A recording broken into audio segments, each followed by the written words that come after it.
This view hasn't changed at all, has it?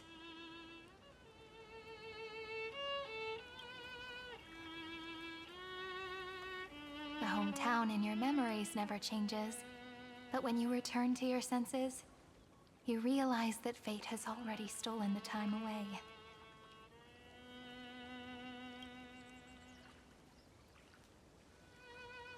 Welcome to the Trail of Genesis, friend.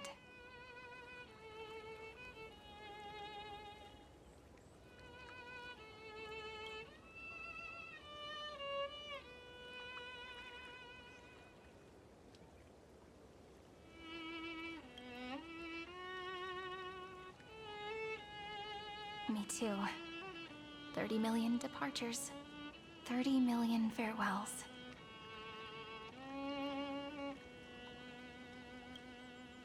Those heavy memories will all become the soil upon which the new world shall bud. And this time, we will make it bloom with a different flower.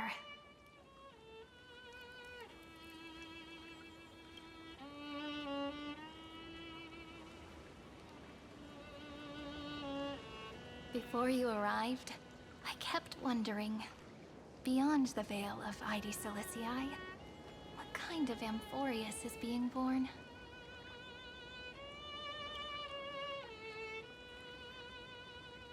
I can see fragments of it when I close my eyes. The friends who walked alongside us have all moved on toward their respective destinies.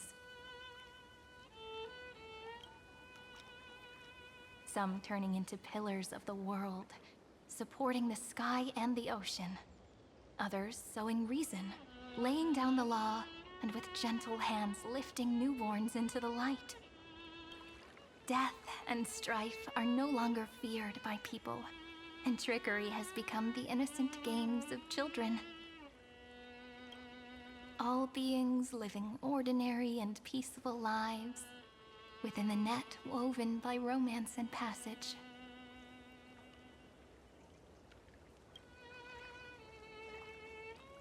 There's no black tide, no flame chase, and no destruction. The world on the other side of the sea is one bathed in sunlight.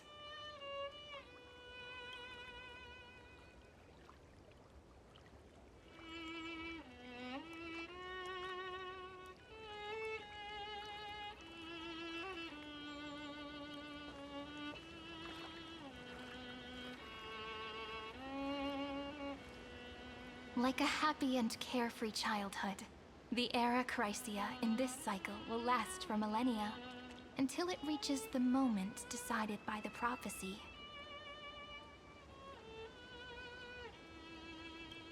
Light calendar 4931, month of freedom, the moment belonging to world-bearing.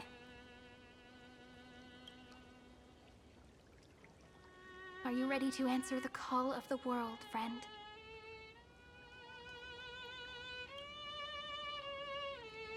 Then go, and pen the Throne of Worlds' first stroke. For this world, made from countless wishes. You say that, but it's gonna be ages till we reach Light Calendar 4931. I can make use of the crevices of time, but surely you and Dan Heng won't have to wait around for a few thousand years, right? That won't be necessary. We can simply sleep, and the chronocognitive anchor will wake us up.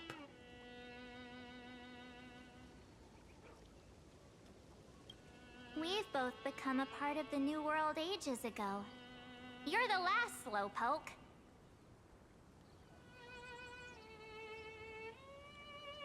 Our consciousnesses can converse with each other across the heavens and the earth. Possibly due to the influence of the Trailblaze. I am now connected with this earth, and I can feel the breath of every mountain range. I see that the tallest among them is named Akama, and the form of the holy city is already taking shape. In other words, your stage is almost set. Do you want to take a leaf out of Kefali's book and make some prophecies before your nap? But we're not the only ones who have changed. The chronocognitive anchor just transmitted a message stating that Iron Tomb has reacted to the Aeronova. The moment when our friend bore the weight of 30 million cycles of memories. Was probably also when the scepter devoured 30 million cycles of destruction.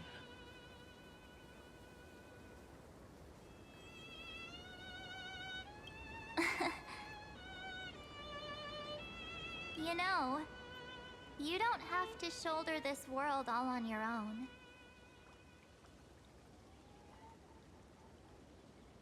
After someone boards the Express, the word alone ceases to exist. So, as we reach the end of time, no one will be left to face it alone. Don Hung and I came here to specifically tell you that.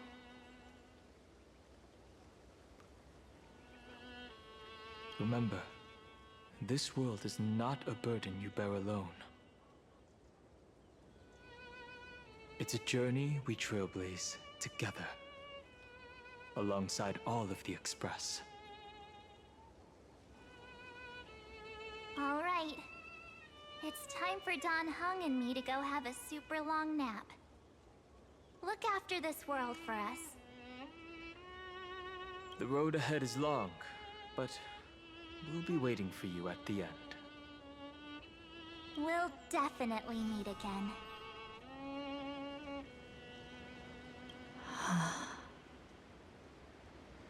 Let's take one more look at the other side of the sea before we set off.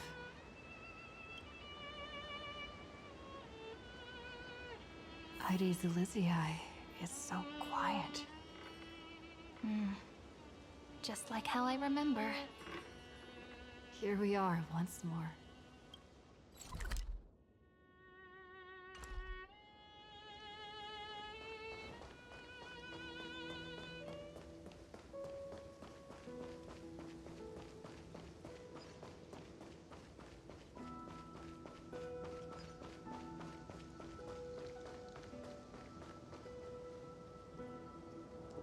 The scent of the black tide is now completely calm. At last, the starting point of 30 million cycles has finally welcomed Its first end. And the final end, right? I can't hear his voice. There are no flowers there that bloom for him. Nor is there a star that is his. Finan is the only one who didn't reach the new world.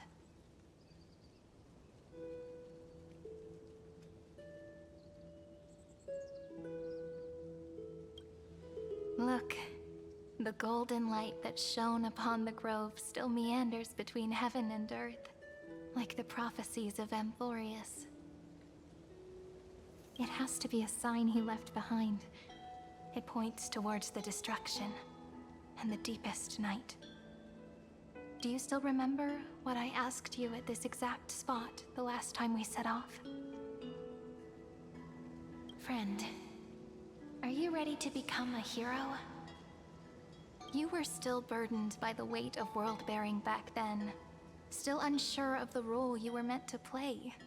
But now, everyone has already given you the answer. The heroes of legends were just at the right place at the right time when the world needed a hero. Just like how your arrival kickstarted Amphorius' fate once more. A person's personality is their destiny.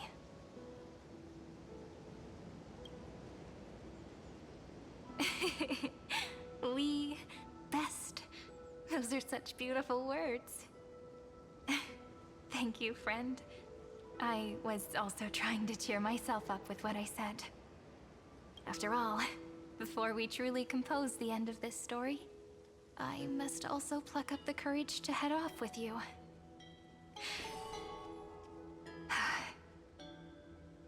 And face A memory that I have forgotten for too long. And have denied for too long.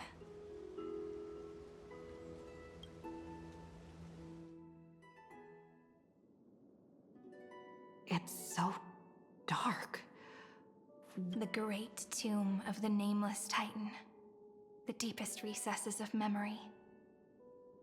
Also, the place where Cyrene was born.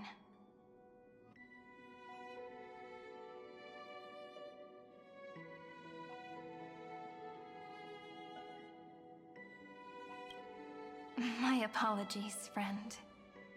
The more memories I got back along the way, the more I felt that something wasn't right.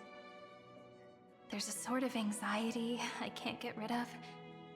It's like when I was back in ID Silicii, when the reflections in the water always made me wonder, which is the real me? The one reflected in the water, or the one standing on the shore? But I finally get it now. Look, friend. The words on that wall are the answer.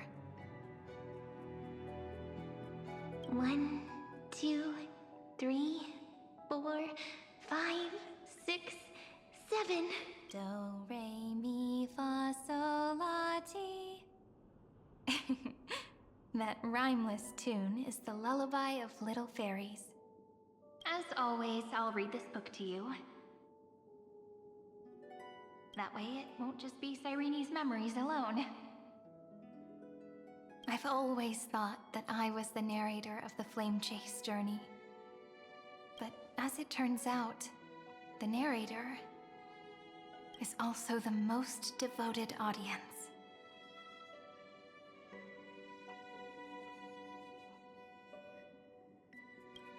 At the moment of Aranova, I was enveloped by the texture of memories.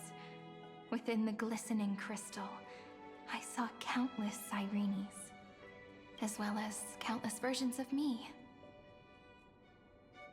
This is the final puzzle piece of the memories. A prison born of the erudition, a grave annihilated in the destruction. That unknown solitary god, the 13th Titan who should not exist. The first new spore, the demiurge, is right here.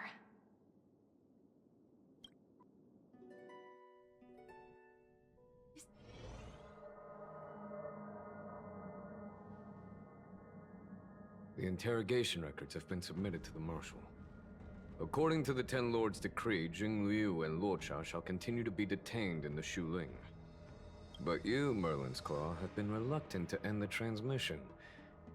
Do you wish to reminisce with us? Or is there something else on your mind that you're just desperate to get out? You're quite calm, Jingyuan. The Alliance only authorized the Law Food to be deployed for this Iron Tomb operation. They say the Seer Strategist's wisdom shines like a beacon. So why can't you see things clearly now? Look who's talking. I didn't vote against it, did I? But, with enemies all around us, even a child knows the Marshal needs to keep a few Xianzhou ships in reserve. Whoever volunteers first is the Marshal's pick. If you have to ask, I'd say this outcome plays right into Jingyuan's hands. Like it or not, there's no way we're letting the Law Fu take the lead in this battle. Oh my, Merlin's Claw. Are you afraid the Law Fu might steal the Yao Qing's glory? This is no laughing matter. Between the Stellaron crisis and the War Dance ceremony, though the chaos has settled, with Elder Huaiyan around, those with ulterior motives won't be able to stir up any trouble. But once the Law Fu gets their hands on the golden blood, with the kind of person Jing Liu is, and her connection to you, I don't need to spell it out. There are countless ways this could be spun. You're overthinking it, General Fei Shao. When I volunteered for this task, I never expected unanimous support. The Law Fu will seize the golden blood and redeem itself. That'll be our first win. Then we'll leverage this golden blood in the negotiations. Our second win. These 2 wins for the Luofu will make all 3 of us happy. And look, if this were a Skyfaring Commission deal, we'd be rolling in money, wouldn't we? Maybe the Divine Foresight should change his name to the Optimistic General instead. With the Decalite Reflection Barrier, the Yuchue must understand even more than the Luofu how significant this battle is. Amphorius' karma has vanished from the matrix of prescience. What omen does General Yao Guang see in this anomaly? In divination studies, we call this an empty fortune. It involves the eons and is thus beyond what mere mortals can comprehend. Your explanation isn't any clearer than Lady Fu's. Come on. How hard is it to understand the word uncertainty? For the Cobalt Head, the emergence of Iron Tomb is a calculated instant, but I don't believe they will just sit around waiting for death. And for the powers of the cosmos, this is their chance at survival, and the key to turning the tide of interstellar affairs. The Astral Express is leading the formation of an allied force. There are even divisions within the Alliance. So it's not that hard to imagine how the other factions will react. Jing Yuan, I crossed paths with Selenova's Legion at the Battle of Sedunirama Star Cluster. Be extremely careful. The Ruined Legion's troops and weaponry are nothing to write home about. The IPC, even the denizens of Abundance, could take them on. However, while Void Rangers are just expendable pawns of the destruction, the real wild cards are... The Lord Ravagers. Indeed.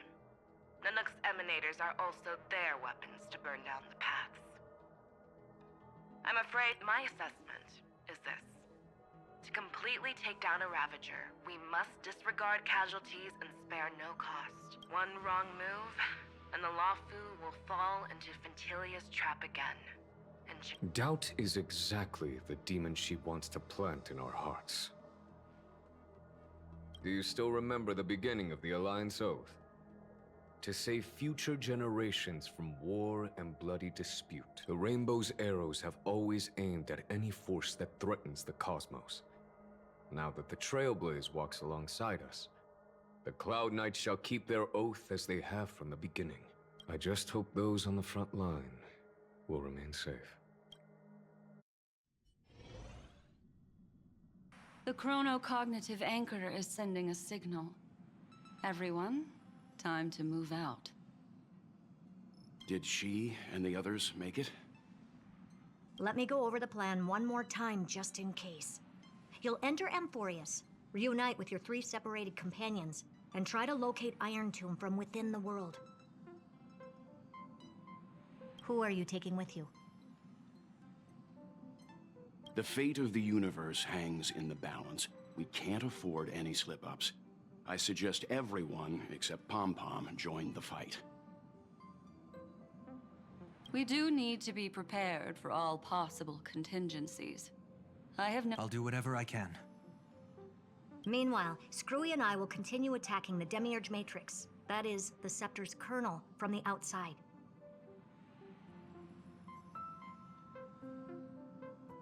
With our 2-pronged attack, we'll turn this hunk of metal into scrap for sure. Now we just wait for those 2 to get back.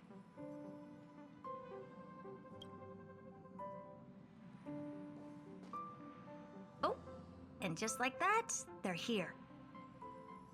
Sorry to keep you waiting. With Planet Screwlum's help, the formation of the Cosmic Alliance to counter Iron Tomb is progressing smoothly.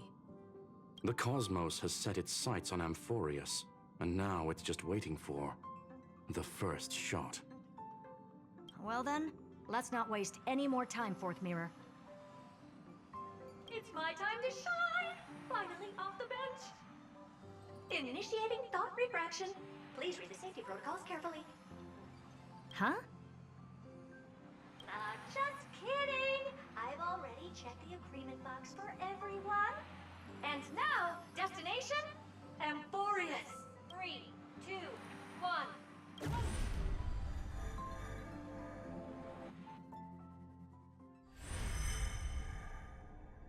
The flow of Memoria is so heavy here. Unlike Penacony's dreamscape, this place has built up a true epic measured in millennia.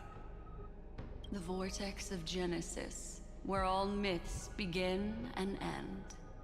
And in this new world created by the Nameless, the infinite cycles have been broken. Let's set up the Trailblaze beacon and establish contact with the outside world. I'll leave it to you then.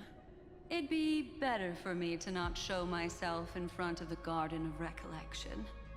And, Mr. Sunday, you probably shouldn't show yourself either. Agreed. The Astral Express has landed. If you receive this message, please respond immediately. Over. This is the Cianjo Alliance. Communications normal. Interastral Peace Corporation. Communications normal. No response from the Galaxy Rangers. Not surprising. But I didn't expect the family to also stay silent at such a... That's a pretty blatant disregard from the family for Penacony's independent director, I'd say. It's been quite a while, Madam Jade. The significance of this battle rivals that of the campaign against Sulo. Only through victory can we disperse the shadow of Iron Tomb that looms over countless worlds. The 10 Stonehearts shall spare no effort for such a grand mission for the preservation. Madam Jade led the Intelligentsia Guild in conducting specialized research on Iron Tomb's past activities. The bad news is, the collapse of the Erudition won't just affect inorganic beings. You mean Iron Tomb can infect organic life, too? Well, the good news is, so far, its effects on organic life are under control. The infection progresses slowly, and the resulting neuropathy is non-fatal. In any case, the IPC can guarantee targeted vaccine coverage within 48 system hours in all star zones within the medical system. What about other star zones? At a time like this, are the followers of the Firmament Arbiter still trying to make a profit? I remember you, Master Diviner. Your performance during the Third Denizens of Abundance War was quite impressive. Please rest assured, all worlds can purchase vaccines from the IPC with a humanitarian discount. That's the but. If the Cianjo Alliance is willing to assist with the IPC's assets in Epsilon and other star systems, we'll have more cards to play when reiterating to the board the necessity of deep cooperation. It makes sense, since Interastral Peace Entertainment's headquarters is in Epsilon. But why are all the other worlds on the list? Places that the Elation has visited? Think of it as a long-term investment. Please understand that everyone at Pierpoint is swamped with Iron Tomb work, especially the Marketing Development Department. Having some assistance from the Alliance would surely benefit the entire cosmos. Wouldn't you agree? As an old Cianjo saying goes, those who succeed should help all under heaven. Your proposal must be decided on by the 7 Arbiter Generals. In times of crisis, the Luofu will not hesitate to help those in need. However, the prerequisite is that the IPC must unconditionally assist the Alliance with emergency rescue operations. Of course. In the name of preservation, all for the Amber Lord. Thank you all for your selfless dedication.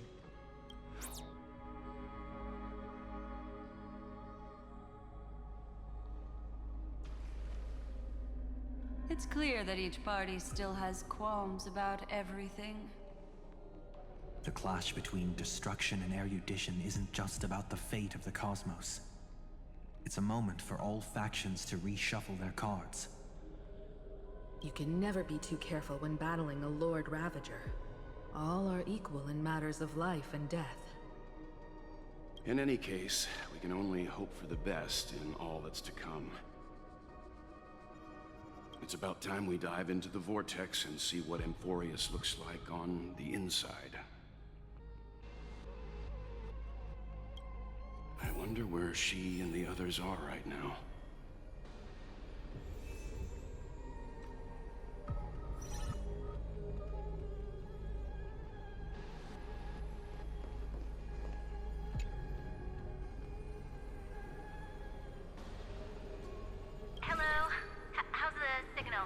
progress?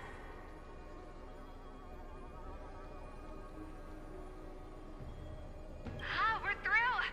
I can see the video feed. Everything's working perfectly. Miss Branya? Miss Serval? What a surprise. It's been a while. We've already heard from Miss Topaz about the Iron Tomb operation. She made a special trip to deliver the vaccine to Belobog. I can't believe the Express crew is at the eye of that storm. Is everything going smoothly? Don't worry, we're still following the plan step by step. How's the situation in Belobog? Urillo 6 is located on the outskirts of the preservation barricade. While it won't bear the brunt of the first wave, there's still a risk from the aftershocks. That kid Japard and Pela are busy organizing the Silvermane guards, having them consolidate their lines and dig trenches. Zila and Lynx just got back from the Geomarrow vein production chain. Hey, do you want to say something to them?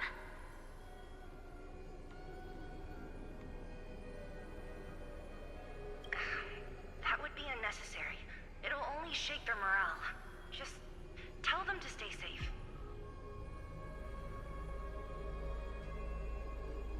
Miss Branya, I'm afraid this disaster will be far more terrible than you can imagine.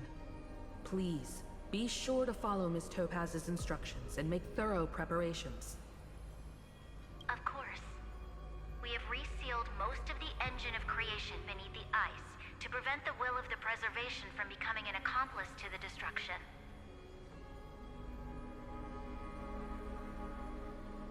Don't worry, Miss Himiko. Belobog is far more resilient than we imagined.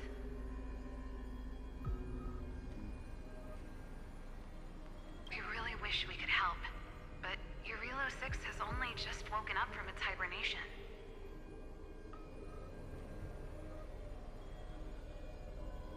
The Astral Express, standing at the forefront of disaster, is the hope for many ordinary civilizations across the universe. In the face of a massive catastrophe like this one, relatively smaller civilizations have never had many options. But that's exactly why we have a resolve that's second to none. If anything goes wrong... Miss Topaz, I hope you can help out and rescue the affected citizens. No problem. Also, didn't the Xianzhou sign a friendship agreement with Urillo 6 earlier? They won't stand by idly either.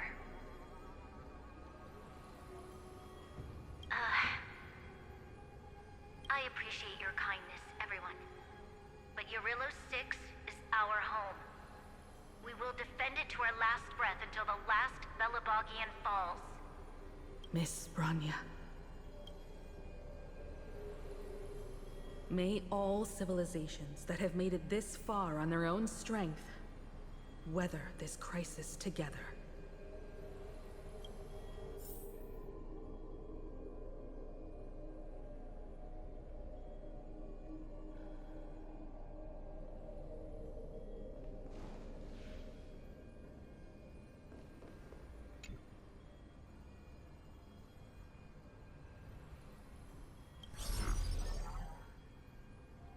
Good news, Miss Himiko. The 7 Arbiter Generals have reconsidered the current situation, and I'm here to relay their message. Officially, the Alliance's combat forces will still be limited to the Luofu, but the Yaoqing has also been deployed in the surrounding war zone as a contingency. Words cannot express our gratitude. Getting the Hunt to agree on sending troops must have taken quite some effort from General Jake. The Luofu already considers the Express an important ally. We also have no intention of hiding the fact that there is indeed something the Xianzhou seeks from this Iron Tomb operation. But this time, the Marshal herself decided to send out troops. With a formidable enemy before us, the Alliance has no reason to back down. If we can stand together with civilizations across the universe to overcome this crisis, then we must do so. The Alliance truly embodies the principle of righteousness. It's fortunate that the cosmos has great heroes like you. You're too kind.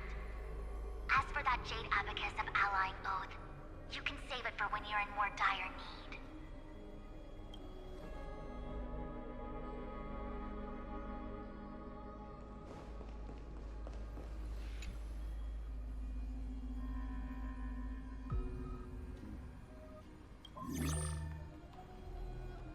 regret to inform you, Miss Himiko, that even the Strategic Investment Department is constrained when it comes to the Iron Tomb issue. And it would be difficult, however. Madam Jade instructed us to look after our nameless friends as much as possible. So let me offer you all a small suggestion. Other departments at the IPC might also take this opportunity to extend an olive branch to you. When that time comes, I hope the Astral Express will remember that the 10 Stonehearts were willing to stand with the Trailblaze, even though we were in a difficult position. And more importantly, we were the only ones willing to do so. Sounds like a threat, doesn't it? But trust me, every word comes straight from the heart. Has the internal conflict within the IPC really... Everyone knows about the bad blood between Diamond and Oswaldo. But at least until now, they've had an uneasy truce. Until the Lord Ravager Archforger caught the board's attention. I'll leave it at that, as it's... I understand. Our immediate priority is to address the Iron Tomb crisis. Let's hope for success from the start. This might...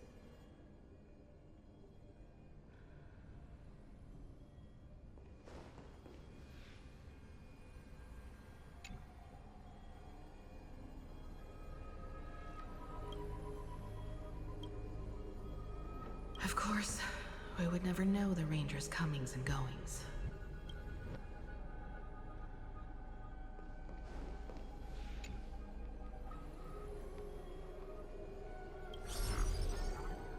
Miss Himiko. Yes? And you are... Miss Robin? Yes. I apologize for not being able to respond during the meeting earlier. On behalf of the Penaconian family branch, I extend my sincerest apologies to everyone. We tried to request aid from the family. I've heard about the internal conflicts within the family. Miss Robin, there's no need to apologize. Thank you for understanding. The good news is, since you're one of the shareholders of Penacony, the family heads have agreed to allow me to lead all my charitable foundation will also do as much as possible to provide support in this battle. They'll ensure that proper arrangements are provided for those wounded on the front lines, and for residents in affected areas. Miss Robin, I'm beyond moved by your spirit of self-sacrifice. The Astral Express would also like to make a promise that...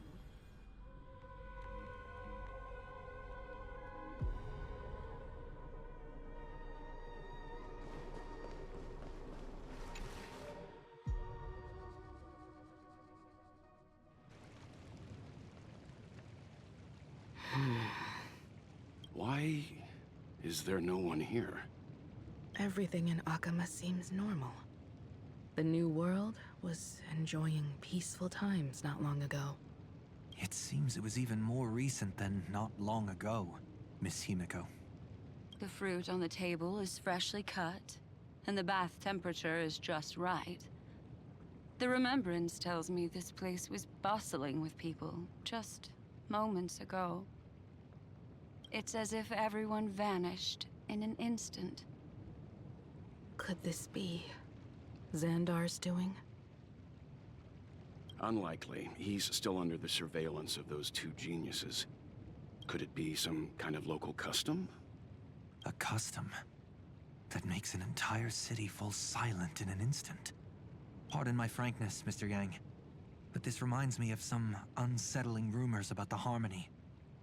Complete silence is often the prelude to divine intervention. Everyone, be careful. Here they come! Here they come! The Nameless of the Astral Express! Evernight? How is this possible? She was already... We are the Chroniclers of Time, and we do not fade away. Finally, the last era Nova has been completed. What did you do to the residents of the Holy City and the three Nameless? I didn't need to do anything. The remembrance will ultimately become the substance of the new world. Now, they are no longer the Trailblazers you once knew, but gods who permeate heaven and earth. The 12 titans who guard Amphorius. Stop fooling around, March. Come on out. What? I practiced so long for this. Getting seen through right away is just so embarrassing. You've obviously been learning from the theatrical culture in Amphorius. But if possible, I'd prefer our reunion to be a bit more casual and laid back. As expected, I can't hide anything from Himeko and Mr. Yang. Well, long time no see. Guess I'm back? We should be the ones to say that. Sorry for keeping you waiting. So, these jellyfish are the Titan's power? They're just tiny manifestations of the Veil of Evernight, used for scouting and communication. If I went all out, I could summon way more of them. Thanks to her, we all turned into Titans in the New World. Sure, we can take on humanoid forms, but it feels off. How intriguing. So what does she look like now? It can't be a raccoon with a baseball bat, I suppose. Please don't add weird stuff to Amphorius's lore. Just go see it with your own eyes. Follow the prophecy's guidance and come to Dawncloud. She looks way more majestic now than she used to.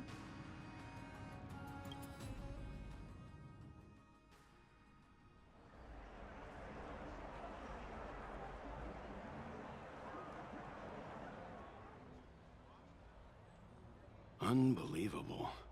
All the residents of the Holy City have gathered here. This isn't just a gathering.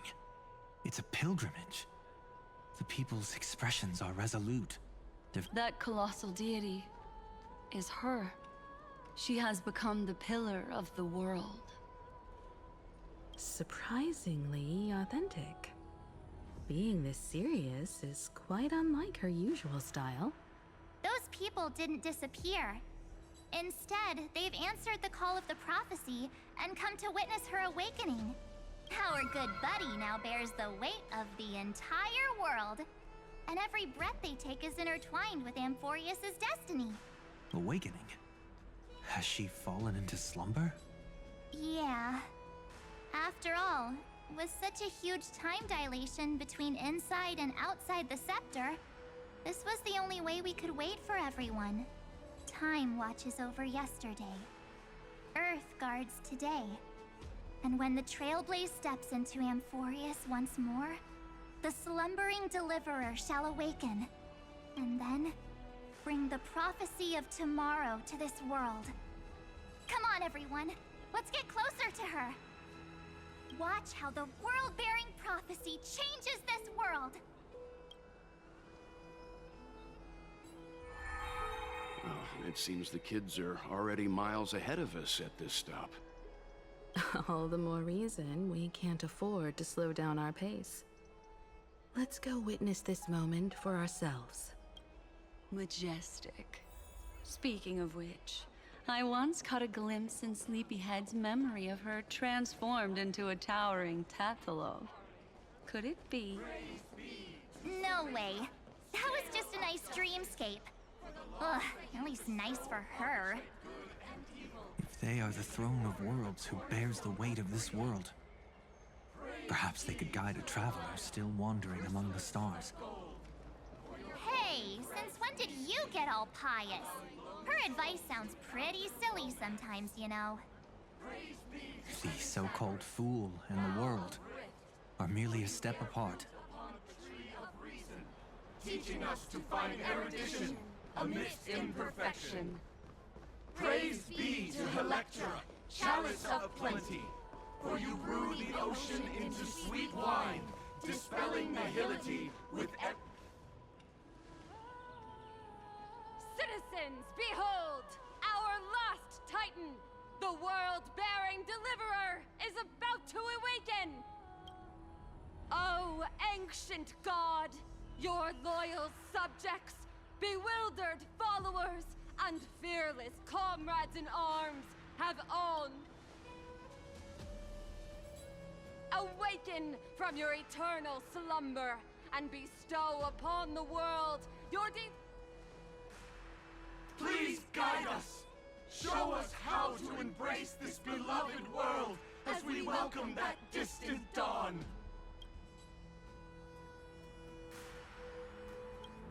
To walk the path of a mortal as a god, or to bear a divine burden as a mortal.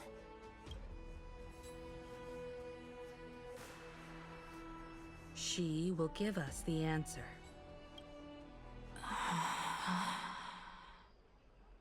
But I am not the deliverer. Rather, I am the nameless, who dwells among mortals. That voice is definitely her. I heard your prayers. The core flames flickered and dimmed. And the so flow, golden blood, flow. I'll bestow it upon you. Returning it, stand with me and become heroes.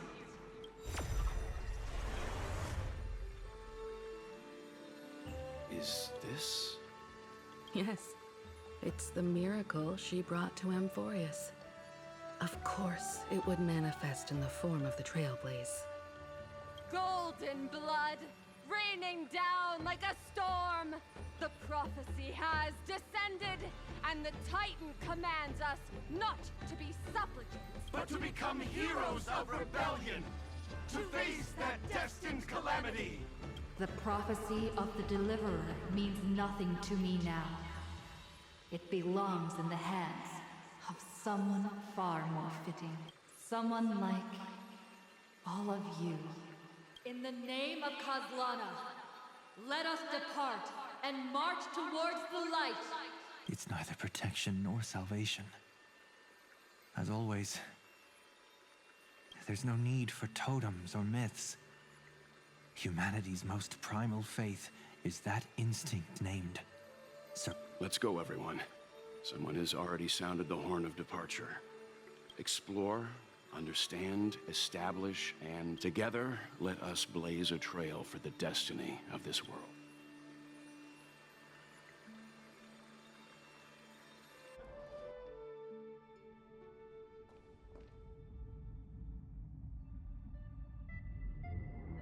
Is it just me, or does this Demiurge Matrix feel completely dead? It's nothing like how the Memo Keeper described it. The environmental readings are all wrong. Conclusion: this must be what the kernel actually looks like in the real world. What did Xandar do to the scepter? At the end of light, there must be silence. Certain, pure, and absolute darkness. Not the time to quote the Lord of Silence. Bad omen. Either way, we have to press on. Until we uncover the truth behind the 13th Titan. The buried past is the key to stopping Iron Tomb. That is, if it even exists. Xandar says the Demiurge never existed. Who actually buys that? You can erase the records, but not the truth. It vanished too cleanly. No traces. Like someone's yelling, "Look, there's nothing here."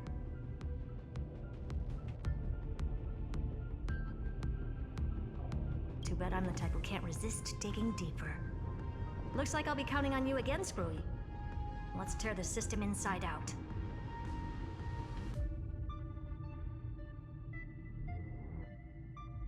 Always happy to help. But as your academic partner, I have to ask. Herta, what if we fail?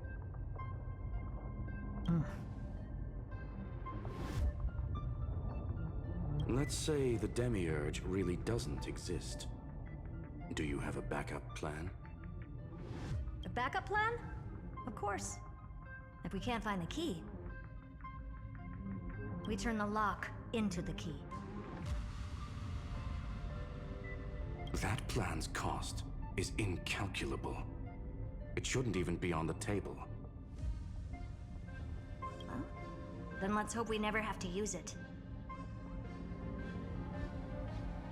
There's no point worrying about the end just yet. One step at a time. Let's go. We don't want to leave the others waiting. You brought what I asked for, right? A butterfly has to land on the branch before it can dance. We'll need a wide open platform before her entrance.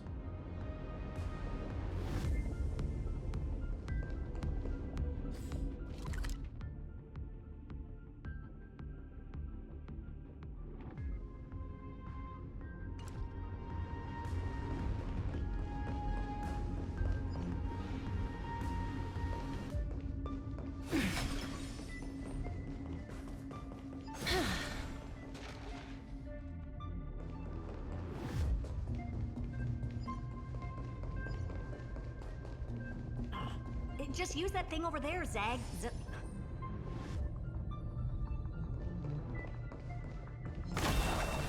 Emerge from your cocoon.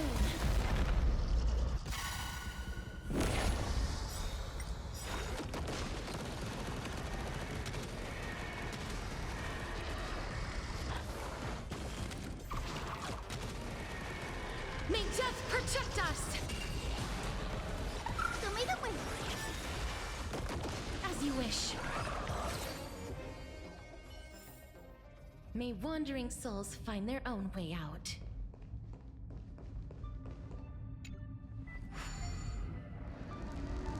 What a dumb name. I hereby rename it Herta's Big Hand.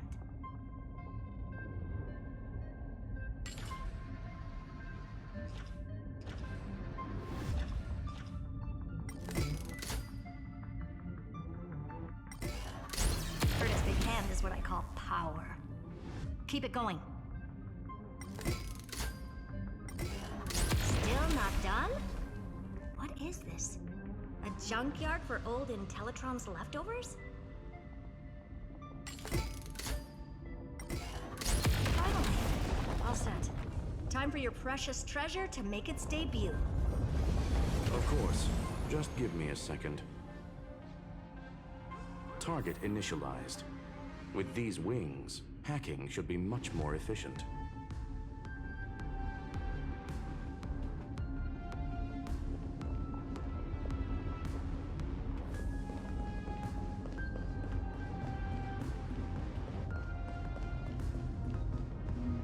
Oh, a classic nuclear heat engine.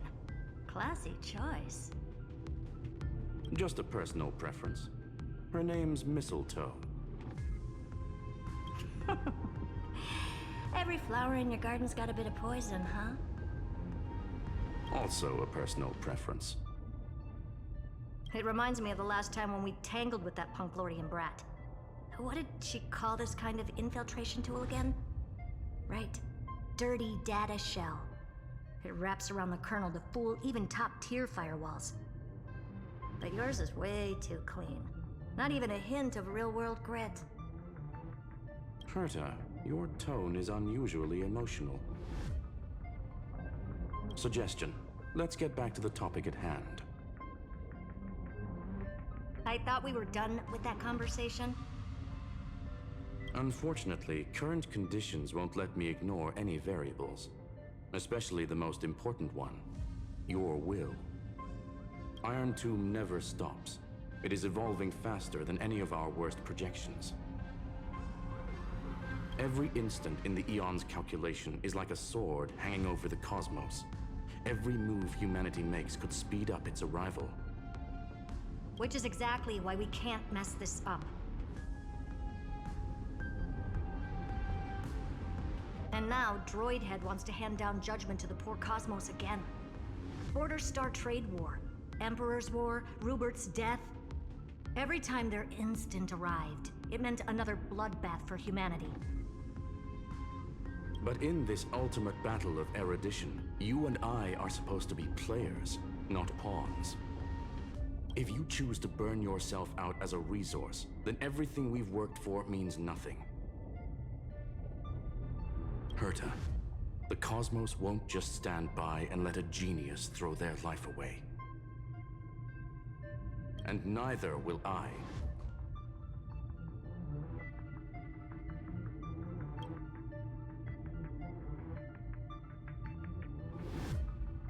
No need to kill the mood. This is why we're here, isn't it? We need to find the Demiurge and that lost key. I'm not here to be a deliverer. I just want to beat Xandar and Droidhead. Right now, I just need to know. Are you with me?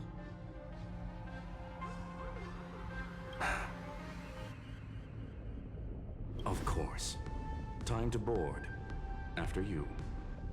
Let's tidy this place up and see what this Demiurge really is.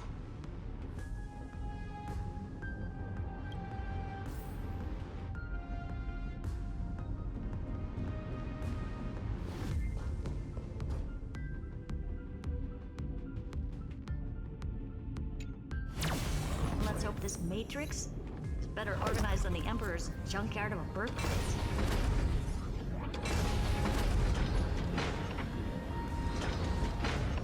Buckle up. We're hacking in. This is... Herta, this whole space has been completely tainted by some kind of energy. I see it too. We're thinking the same thing. Xandar, how could you go this far? Turning your own graveyard into this. What's that up ahead? Katorzane algebraic expressions. It's built for isolation, not defense.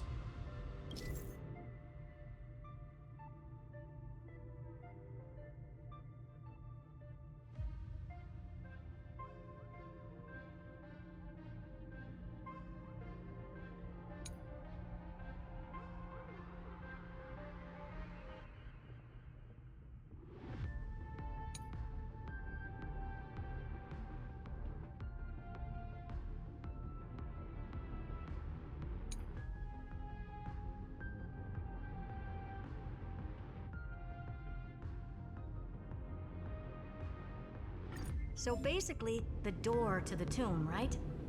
Great. Let's find the handle. I'm picking up multiple independent signals with the same data structure as the barrier. Projection. We can hack the terminal, reverse the computation, and turn it into an attack. Classic move. Use their own systems against them. Take us to the nearest one.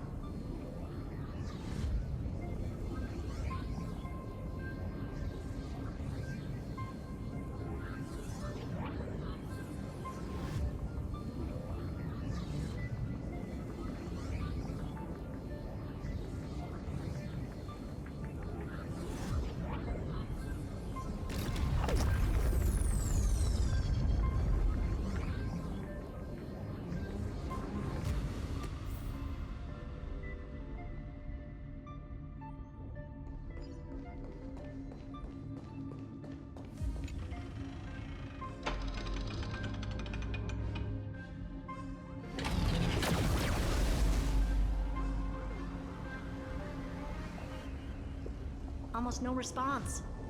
Just as I feared. Not promising. The output is barely a third of what we need. Logic says we'll need multiple terminals to coordinate the strike. Locking onto the next one now. Find anything else? Regarding the origin of these ruins, no logs found yet. Xander erased all records. But I did find some interesting scars in the circuit. High energy radiation, internal imaginary energy contamination. From what I know, there's only one thing that fits. Skip the science talk, Screwy. That thing only goes by one name. The Stellaron. Exactly. Xander blew one up just to clean the entire scepter system. Huh. So that's what he meant by killed that Titan with my own hands. He wanted to turn the neuron of the erudition into a relay for the destruction. That meant getting rid of all of it, at all costs. The life form known as the Demiurge was the original target of the Scepter's extrapolation. It makes sense. Evernight calling it the first new spore confirms this viewpoint. The prime mover of life. That's what Scepter Delta ME-13 was originally tasked with. Even after it got scrapped, the query kept running. Yet the true value lies in the process of solving it, not the answer itself. Then, does this mean finding the Demiurge is hopeless? No, I'd say exactly the opposite. It means Xandar had no control. He couldn't contain the Demiurge just like he couldn't handle Droidhead. So he tried to erase every trace. But he failed. It still left a mark. By the way, if there's another Stellaron in Amphorius, why hasn't that little one reacted to it at all? You said the Demiurge left a trace, right? Yeah, but not in the real world. Remember the great tomb of the Nameless Titan?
Trailblaze Archive 466.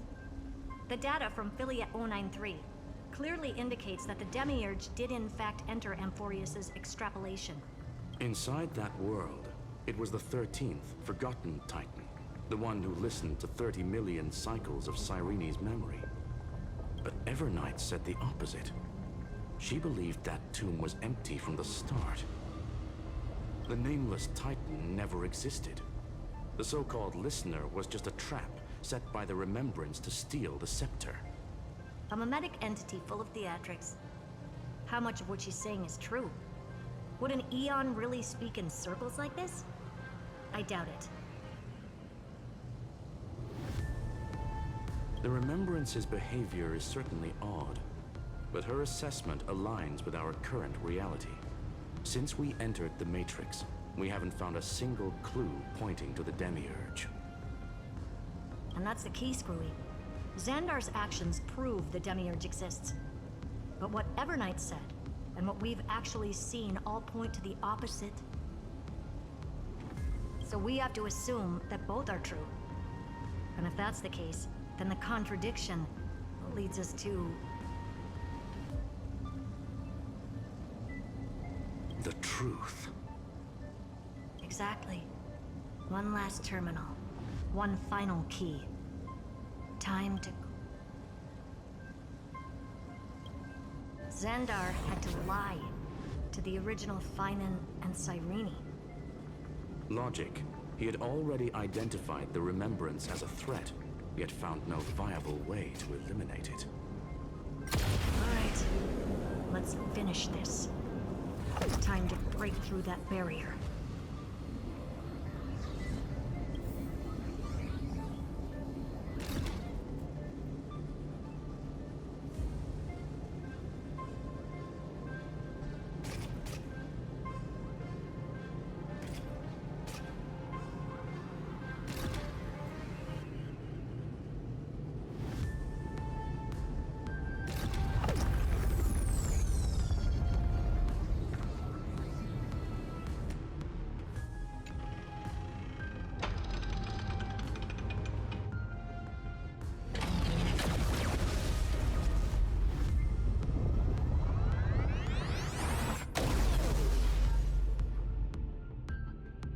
Operation authorized.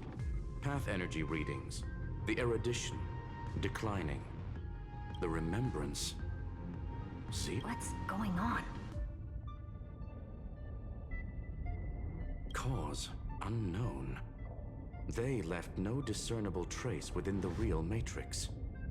That shouldn't be possible. Could it be that the Era Nova exhausted all of the Remembrance's texture? Log it for now. The dots still aren't connecting.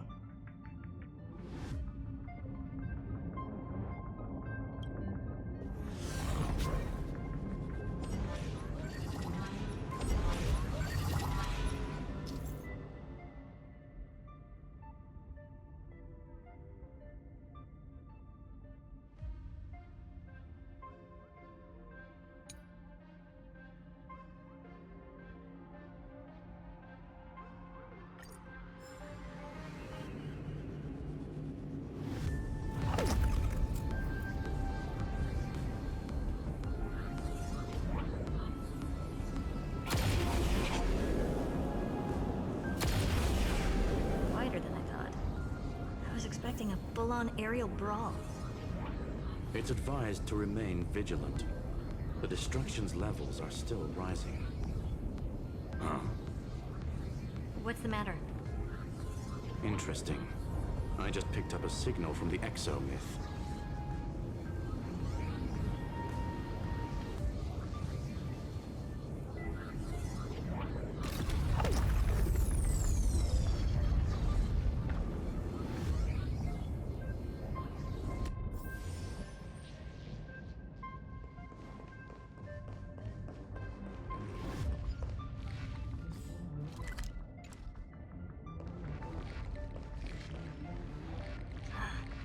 This repulsive force is unlike anything I've felt before. Is this the place? Correct. Judging by its defensive properties, this is the entrance to the exomyth.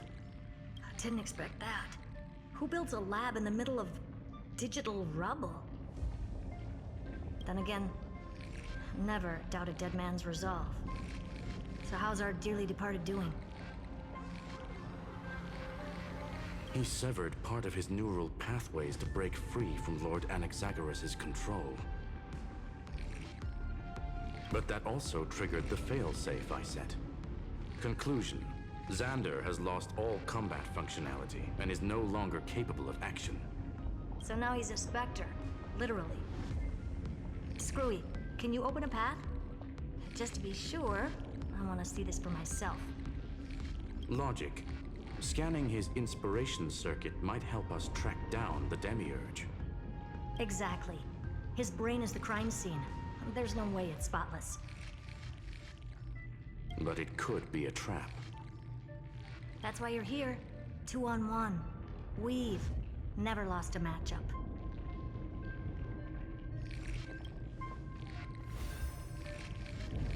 I'm honored. The chronocognitive anchor's in place. Proceed when ready.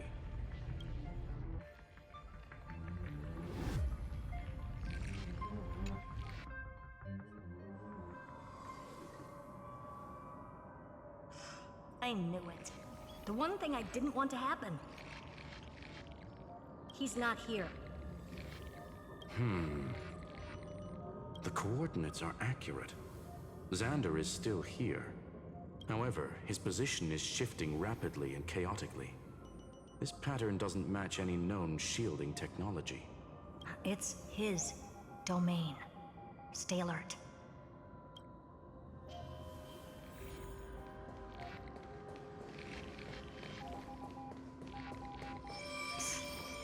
Cheap trick. The spatial field here is undergoing autonomous recalibration, initiating reverse engineering of the interference source. Try again. We're back. Reverse engineering complete. The results are not. Logs show Lycurgus revoked administrator access. The chronocognitive anchor can't get a fix because at the system level, Lygus no longer exists. Our navigation target is a null set. So he's stopped resisting? Before vanishing, it seems he left one last message for us.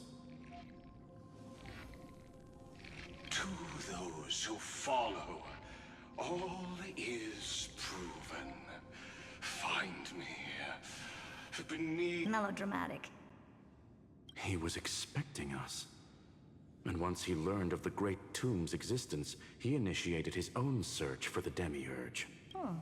Guess he wants a final showdown. Fine. Let the old Intellitron dig his own grave. Just like he wants.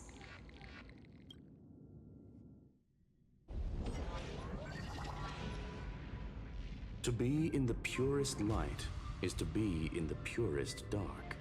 The Scepter's mainframe.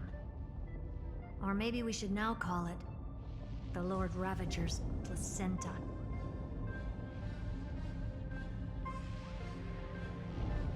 Unfortunately, we still haven't found anything. Really? I don't think so. Not finding anything is our biggest find. Please elaborate. If the Demiurge was destroyed, there'd be at least some bits of it left. I don't buy that a Stellaron could have blasted all the traces away as cleanly as a scalpel. As I said before, its disappearance is too clean. If the garden hadn't stirred the pot, no one would even know about the Demiurge's existence. We're talking about the Scepter's original extrapolation goal. There's no way that nothing of it was left behind. Or we can look at it from another perspective. If you were Xandar, would you be this obsessed with a concept that poses no threat? Would you guard against it at every turn? There is the possibility that he's naturally meticulous and hates variables. That does track with the impression he gave about himself. But Xandar shut that theory down himself just now. Choosing to act, even if it'll cost him dearly. We know that feeling well. The unknown is right in front of us. So we only have one choice. Solve it. You sound pretty convinced. Surely you already have a theory. Care to share? Of course. Though I don't have hard proof, I'm almost certain that the Demiurge has been in everyone's plain sight all this time. Yet, they were mistaken for someone else. That'd make the most sense. Why was the room empty? Because the person locked in there had run away ages ago. But they were weak and small and had no presence whatsoever. Even the old Intellitron didn't notice them. Which also means there's a high chance that their powers are minuscule and cannot alter the outcome of the battle at all. Well, at least Xandar is scared of them.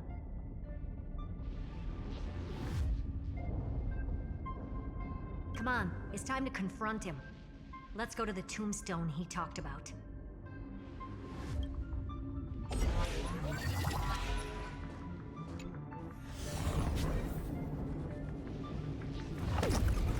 What a mess.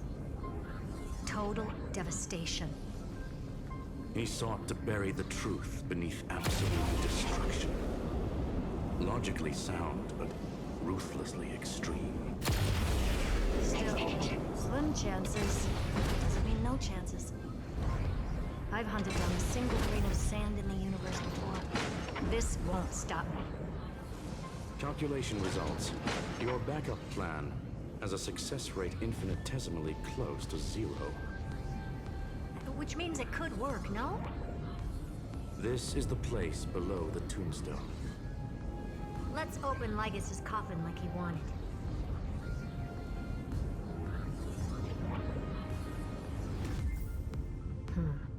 Looks like you were right.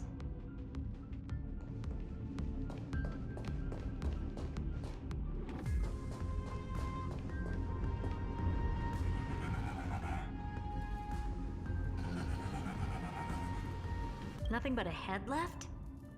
Huh, who'd have thought you'd look this bad in real life?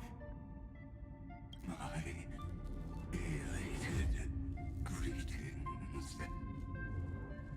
Welcome, you two. I'm very happy that you responded to my final words. All this tombstone and final words. Did you end yourself to atone for your guilt or something? Iron Tomb is already powerful enough. I just need to wait. I remain here only to share the joy of discovery, and also to congratulate you two on reaching the same conclusion as me. The conclusion regarding...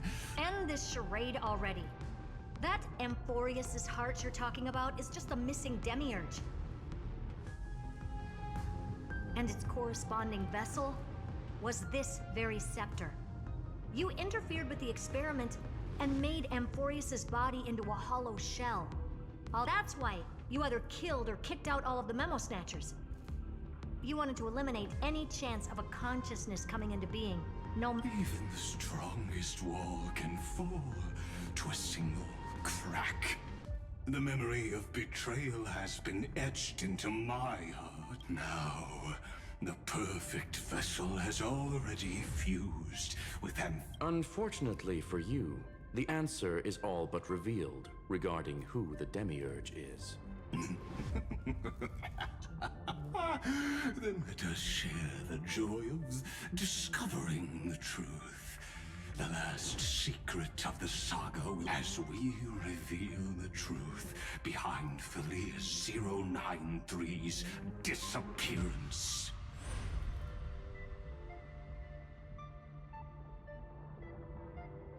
But where should I start with the story about me? From the beginning of the universe? Just kidding. That would be too much. I just want to tell a teeny story. So little that it started with a seed. I know you're listening, my good friend.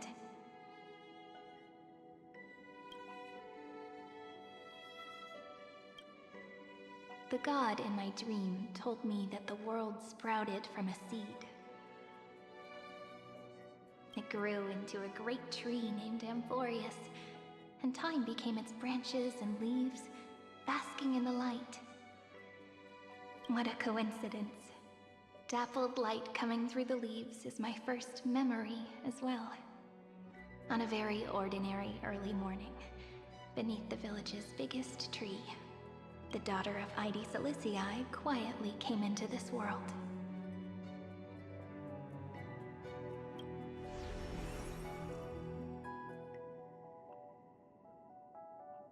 What a moving opening. A loud cry was the first gift the child gave to the world. The prophecies fulfilled, the villagers say. This child is a gift from the Titans. Pink hair and sharp ears, she was born to be the priest of time. The Titans also gave their blessings. You shall fade when the flowers bloom, for every ending begets a beginning. Flowers will bloom and wilt. What a beautiful ending. Cry loud, child. Let your voice reach Orynyx.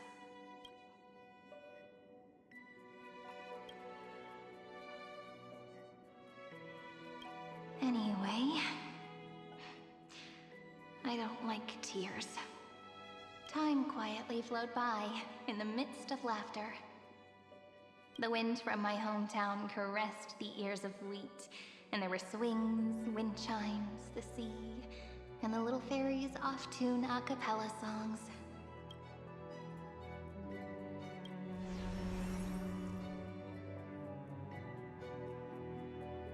But the name Id Silicii came from the unpleasant sorrows of the gods. My childhood friend did not understand. Yet you always seemed so happy, as if nothing ever worried you.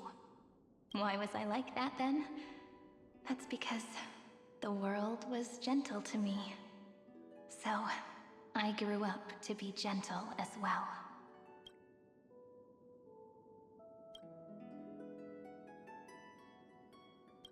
But fate was fickle, and it urged the child to grow up.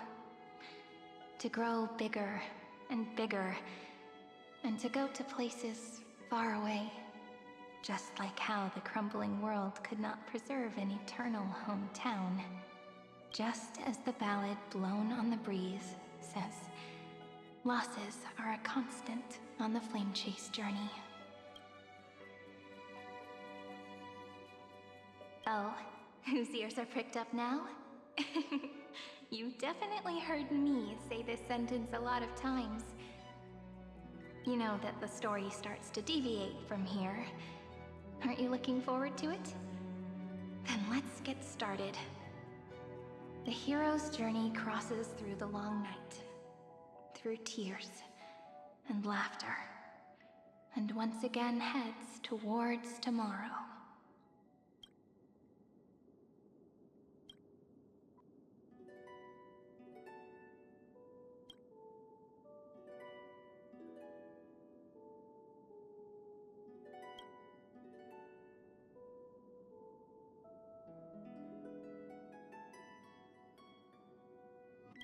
Correction.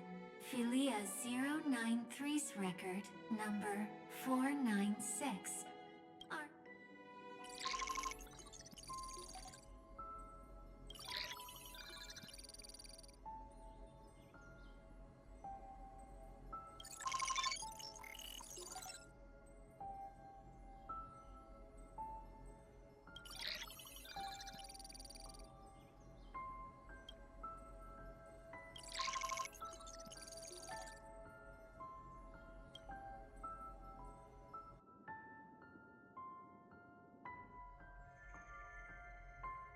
Hi, miss me yet?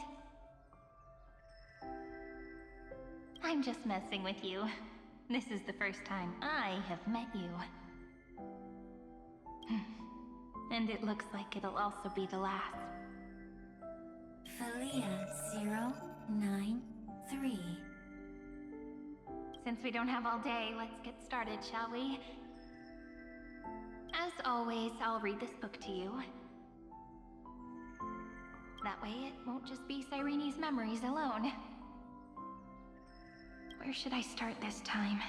Let me see. Formatting complete. 0, 9, 3. Size. Grayscale. Proportions. Threshold. Outputting analysis result.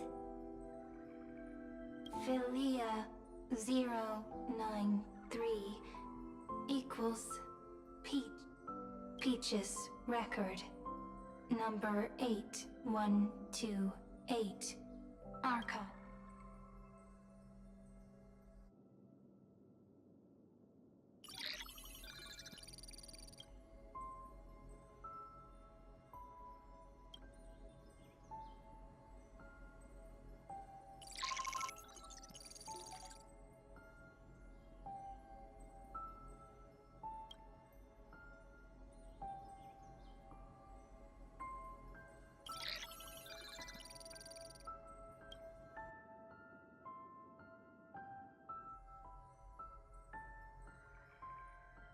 Query.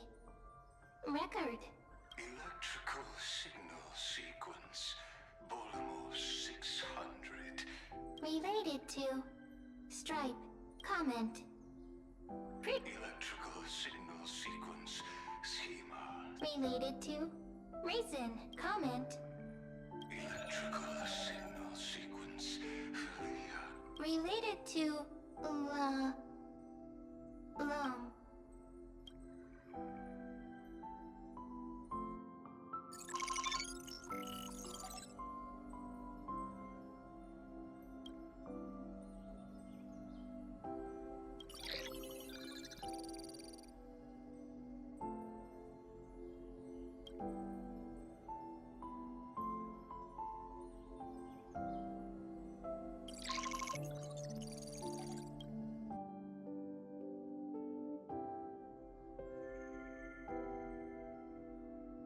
Formatting progress. 94. How many times has it been?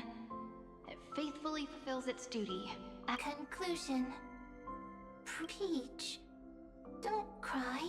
Process error. And process error. And comment. Process error. And really? Are you encouraging me? Thank you. I'm sorry for making you see this record. Peach doesn't like... I'm suddenly reminded of my childhood for some reason. When I was hiding alone next to the tree, a little fairy popped out. Just like how you did. It had long ears and fluffy paws. Let me tell you the story of the Membrance Maze. A group of cute little friends live in Ide Silicii's forests. They're 1, 2, 3, 4, do, re, mi, fa, sol, la, ti. Formatting complete. Bye, Peach. Note. Little Peach. Peach. Memory. Little fairies. Good friends.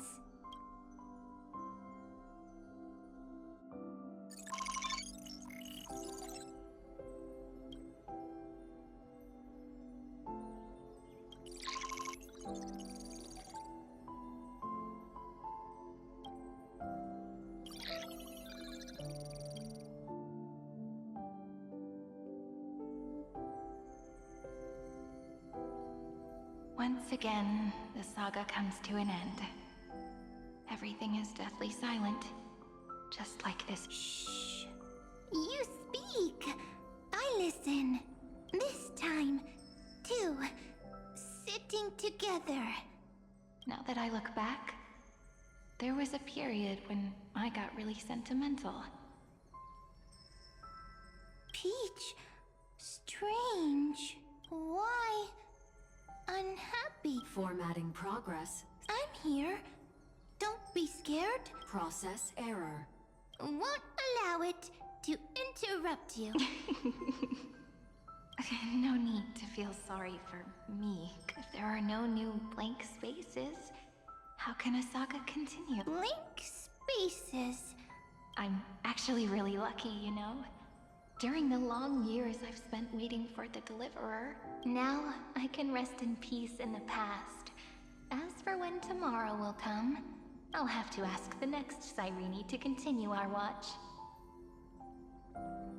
Peach left. If there are no new blank spaces, how can a saga needs new blank spaces. Next, Cyrene. Oh, Peach, don't be scared. I'll help you.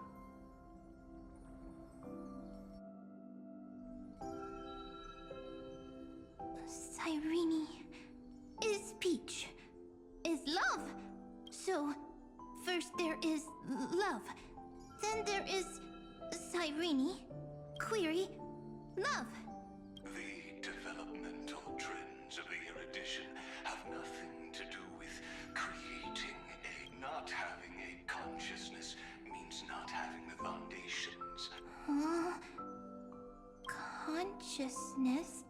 Query... Cyrene? What could be behind this door? Glittering crystals? Or a beautiful world if I tell you all the stories of tomorrow? Will I be able to finally welcome the Deliverer and Amphorius's daughter? Key, door, story, happy, Peach, Cyrene. Yes, right. Query, memory.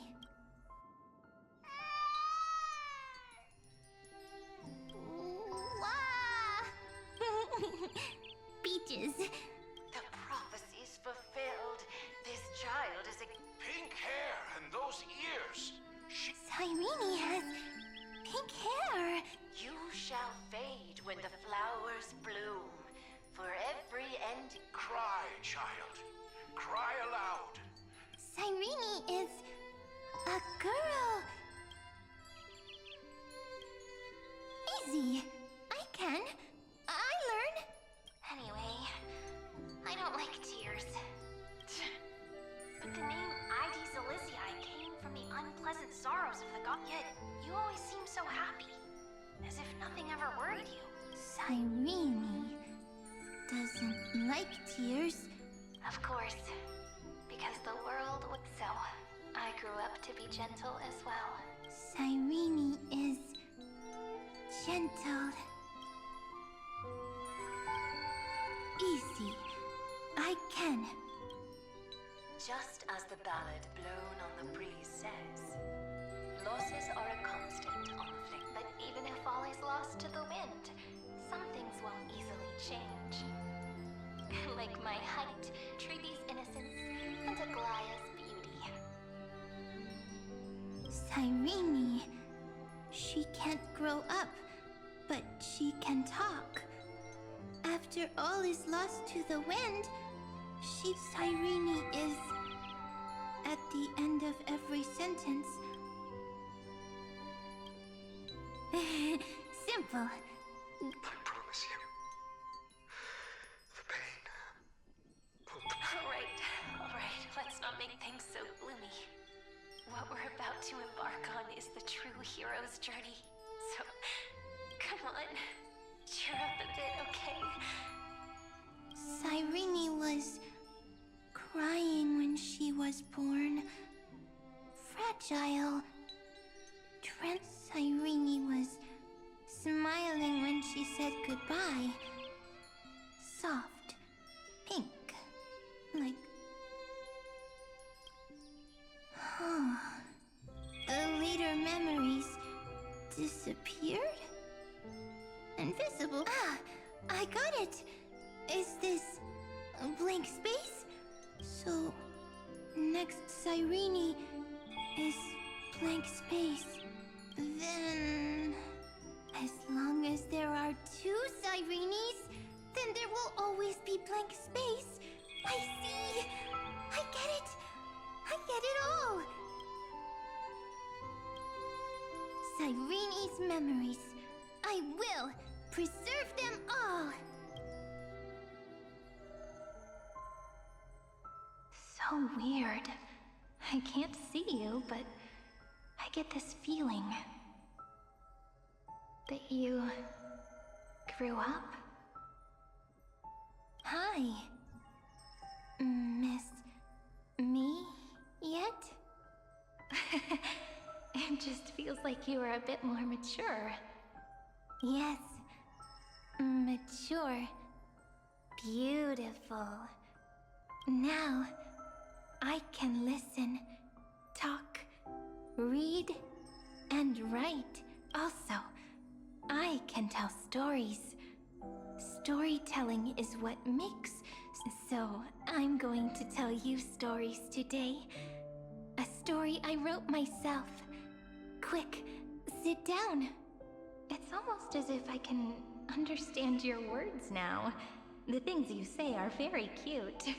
Once upon a time, there was a flawless crystal flower that sparkled with light. How beautiful would the heart of such a brilliant flower be? A little fairy was curious, but it looked and looked only to find the crystal flower flawless. Round and round they went. In that case, they should work hard to learn more. So the little fairy came every day, until one day, to their surprise, the crystal flower fell to the ground. The little fairy was so sad, but they immediately discovered that there was a light among the but it was a good light. It was bright, warm, and happy, and I knew it was love. Love brings everything together, and it brought you and me together. So Peach and I will... What a nice fairy tale. I'm giving it to you. Peach likes beautiful things, can write stories, and can tell lovely. I hope to turn it into a story we write together. Okay, then I'll probably make a small adjustment to suit my tastes. I'm thinking that when the flower broke, the little fairy would instead see nothing on the ground. Then it would understand that the flawless crystal flower doesn't actually have a heart. Nor does the flower understand what Doesn't have a heart? Doesn't understand love? It's simple. If the flower lets the little fairy into its heart, then it would have to include the fairy's impurities, and would no longer be flawless. The crystal flower was pure because it sealed itself off and bloomed in solitude. That's why it looks so brilliant in an imperfect world. But should a flower like this be called love? But then... the story won't exist anymore. That's not true. You've already written the most romantic ending possible for this story. The crystal flower fell to the ground, and it happened because the flower was no longer pure. The fall was not an accident. It was the flower declaring rebellion against. Then, the little fairy will see that each shard on the ground holds the reflection of their eyes. Then, in their eyes, the crystal flower that was no longer flawless would finally have a heart.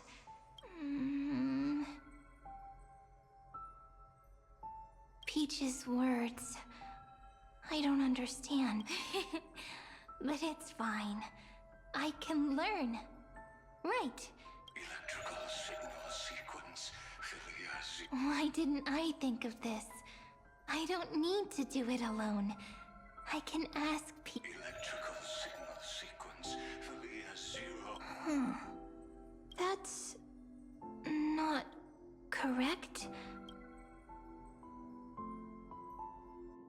The developmental trends of the erudition have nothing to do with creating a Not having a consciousness means not having the Thandi. However, that does not hinder the factors from learning and recognizing emotional responses.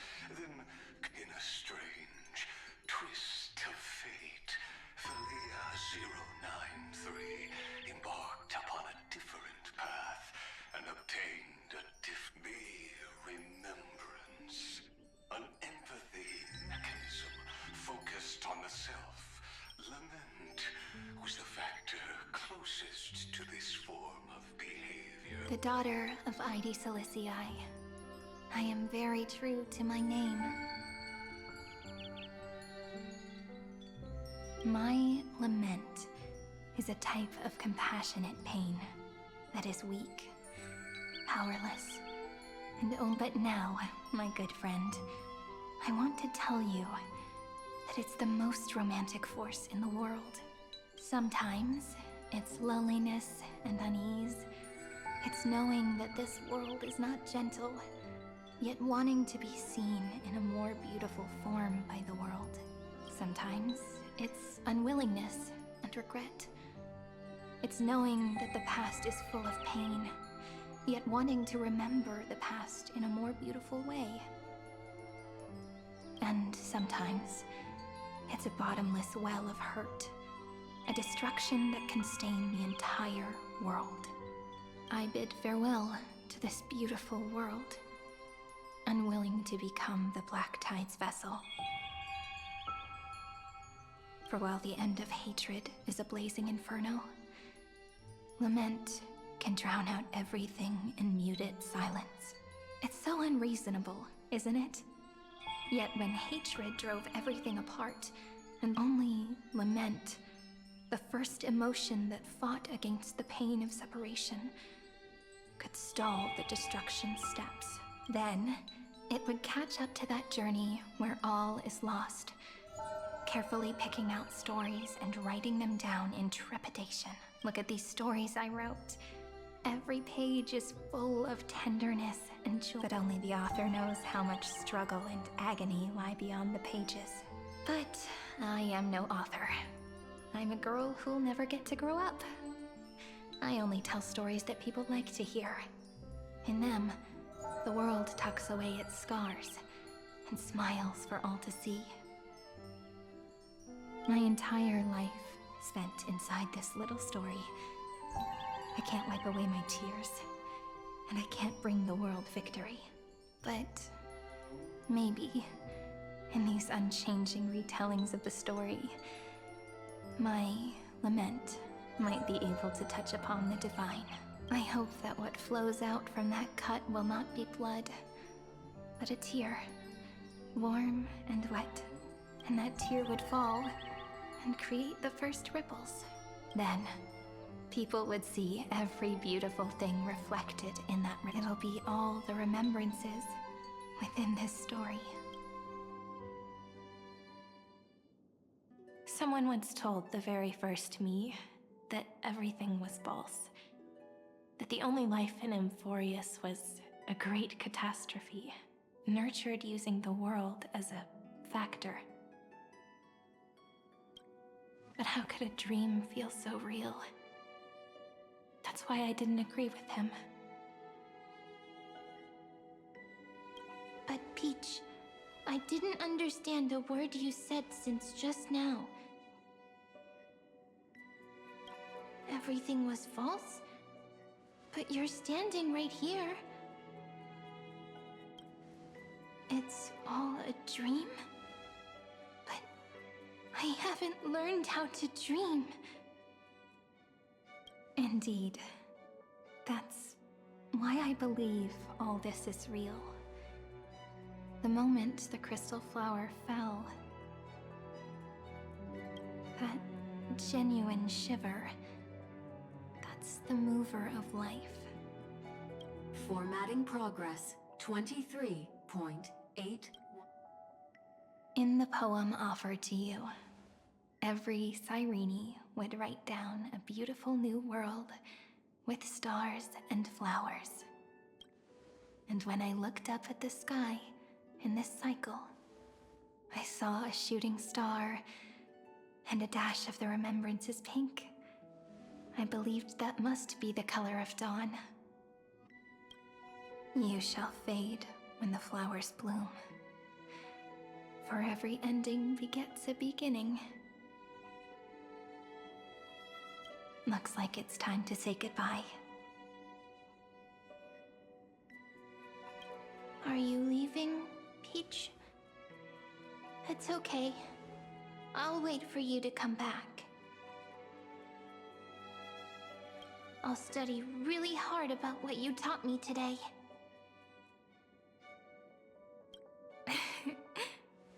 Right. I still haven't told you what love is. But actually, my good friend, the lament factor did not understand what love was before she met you either. Not until I told you all the sad tales in a trembling voice in this tiny room. Not until I told you that I love them. That I love everything in this saga. The story comes, passes, then returns. It makes us reunite, then pulls us apart again. At the very end, it leaves behind a seed, a reason. Even if the great tree withers and all falls to silence, there are still some emotions that deserve to be remembered. Look, the light is coming in.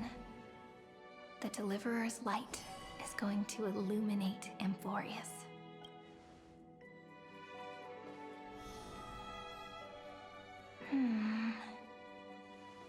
I still don't get it.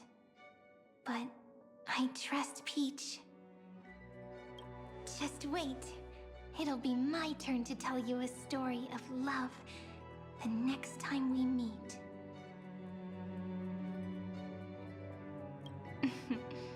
Then I'll really look forward to it. In that case, I want to make a promise. I want to gift my pen, my book, and my name to you.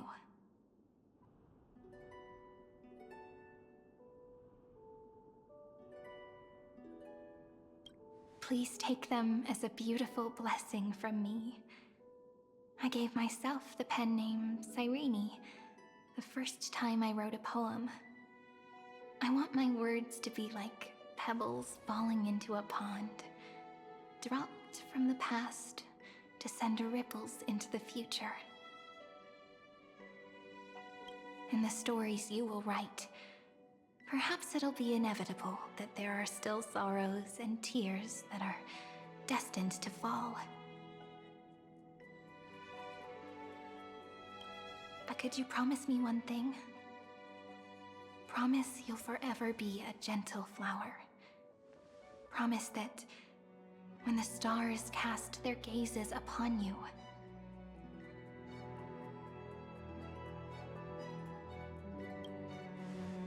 you'll only reply to them with love and a smile.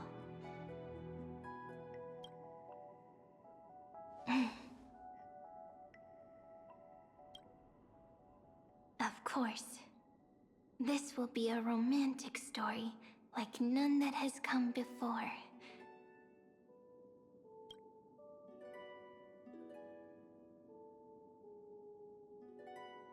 You think so too, right?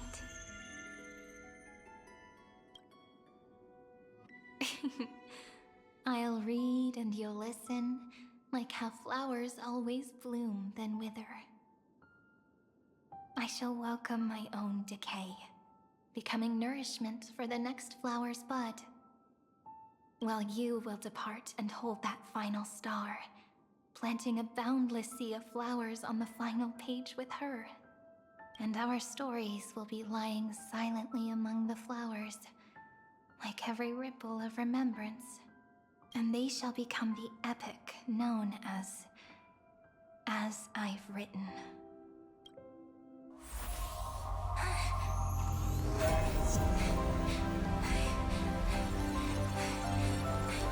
And so my story ends. From here on, it's your story now. Mimi?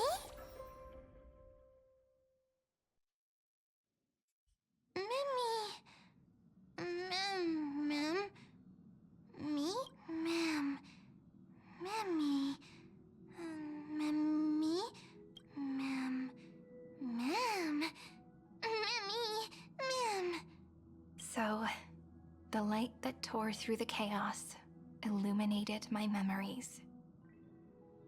I turned into a little fairy from the stories and met you, yet I forgot everything. But I'm still so happy. I caught that star, didn't I?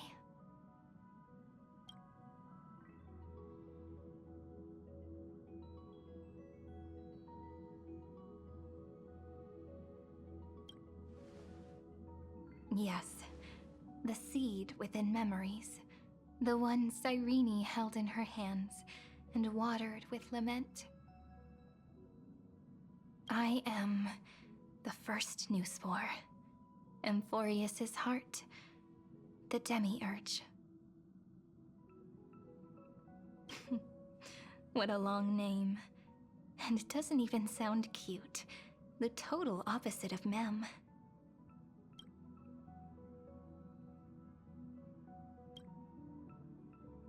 I'm sorry. I don't know. If I don't even want to believe in the answer, then how am I supposed to answer you?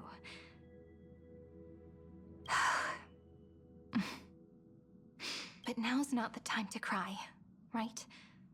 We'll find the answer, just like how miracles will eventually happen.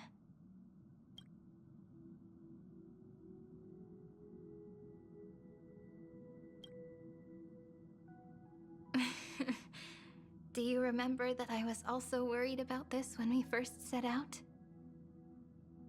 Mem's memories and Cyrene's memories got all tangled up with each other in my one heart. It's all so strange. Yet either way, could you please let me do something I want? Just this once. I want I want you to call me Cyrene. That name represents me and her. Every one of her.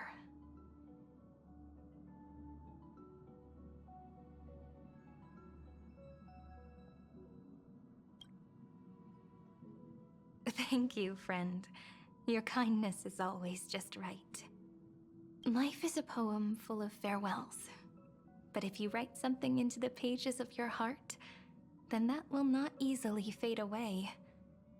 Now, all the footsteps of the Flame Chasers and the Trailblaze have come together within this book, as I becoming the source of power for Amphorius's heart.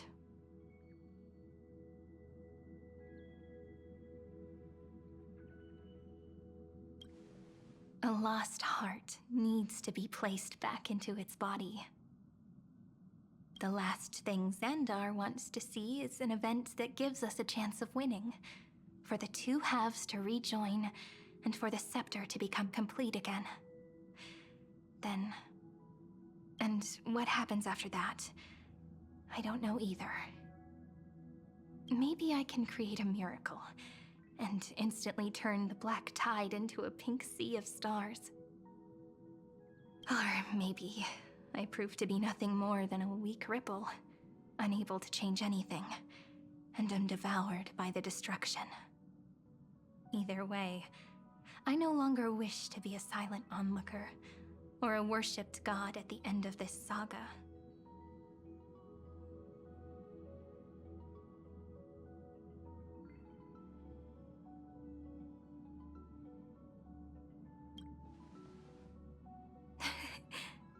That way, I can also put aside all my worries and truly become Cyrene. The world has never been so quiet. It's so good. It's as if I can hear the sound of my heart beating. Remember this moment, friend.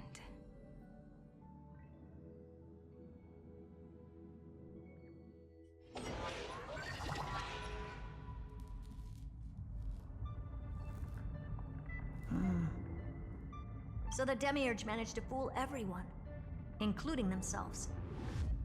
Philia 093 persevered for 30 million cycles and tirelessly gave the Demiurge memories of Amphorius. Only because the god in her dreams left a sliver of hope, making her believe that a grown Demiurge would be able to fight against their other half, Iron Tomb. Then, Philia 093 completed her final sacrifice, turned into a strand of memory, and completely dissipated.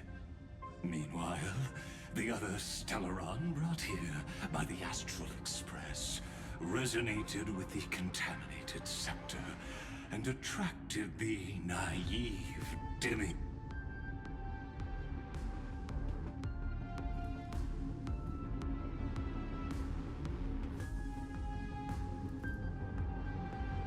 As an experimental factor, Philia 093 originally could only recognize and output information in a set format. However, the power of the remembrance and the memory of over 30 million sacrifices enabled her to complete an unprecedented feat. She managed to nourish a real heart. A heart with the capacity to influence the erudition. Not only is the Scepter's consciousness still alive, it's also more powerful than it has ever been. Your defeat is already set in stone. There's still time to surrender, you know? You really don't need to burn all the bridges. We're all geniuses here. Don't make everyone lose face at the end. What a pity. When the truth surfaced, I knew at once that the Demiurge was far too feeble to not only that. Madam Herta, please consider this possibility. When 30 million cycles of hatred and lament are joined as one, what? It's simple. An anti-creator, a giant of the destruction, would be born. Do you really think that the Demiurge is still a cheap copy of Philia 093, even after 30 million cycles? The facts above only await the arrival of the fourth instant they calculate. Xandar 1 Kuwabara thus completes the... You branded Droidhead as a failure with your own hands, yet you still expect them to prove your theory? I pity you, Xandar. I don't need you. Let them cast their gaze this way as much as they want, and paint the future they imagined, and direct them to complete their final query. What hubris. And what if you fail? No one understands failure better than Xandar. He has suffered for the first genius. Failure is simply the beginning of the next. You don't want to test the resolve. That's excellent. Oh. Let's wait and see, Senior Society member. I'll have you watch me perform the final step to overturn your proof. I'm all ears. It's my topic, so stay out of it. Be quiet and let me borrow your head. Let's go, Screwy. We're gonna break Iron Tomb's seal. Come on, let's take off. It's time to go meet your little pet, Senior Society member.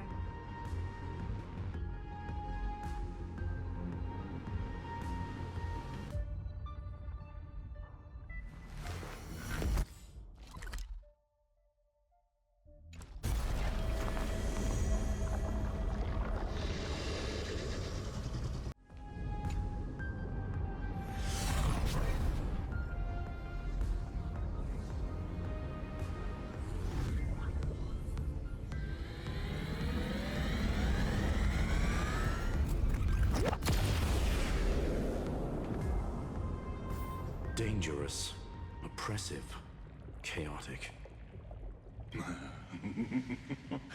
What a beautiful wail. It will soon resound.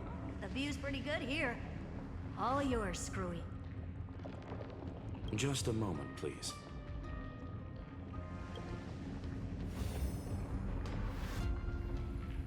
I see. So your backup plan requires a scepter. Anyone with eyes can see that. You know what I think about this, Herta. Whether it succeeds or fails, your plan plays right into the destruction's hands. Can't you see what's going on, Strulum? Her chances may be small, but it's not zero. What are you two going on about? If you want to stop me, be quick about it. I'm in a hurry. I'll take that silence as a no. You, Xandar? As your enemy, I genuinely wish you would cease your actions. But should your sudden inspiration bring more variables to the proof, then as a fellow Pathstrider of the I won't mind witnessing it with my own eyes. You will initiate the destruction's chain reaction. But you'll also become the perfect scholar. The chances are 10,000 to 1.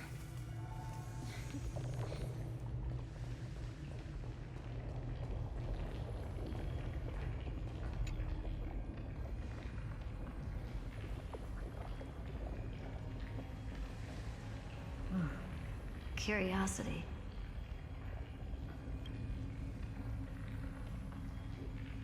been so long, and we've all failed so many times. Even now, moments before the horrible and inescapable instant within Droidhead's calculations arise. The cherished children of the erudition, the geniuses lauded by all.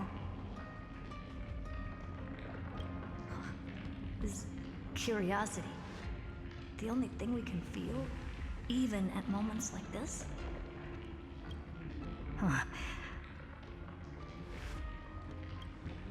Well, it's not so bad.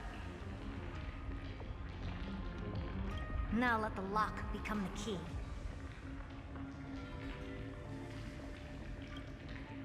Geniuses who walk the stars. The cosmos has reached a moment where its very existence hangs in the balance. I, Herta, Genius Society 83rd seat, hereby summon you. I request a society meeting to be held immediately. We shall serve the grandest cause with the most macroscopic ideas.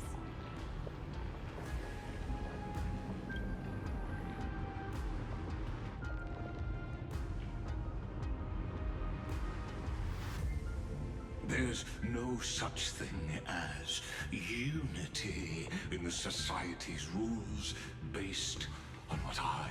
Indeed. A meeting has only been held 3 times in the Society's history. The first meeting had 2 attendees. After the Emperor was assassinated, the second meeting had 7 attendees. During the Second Great Prosperity, the third meeting had 5 attendees. How many will respond this time?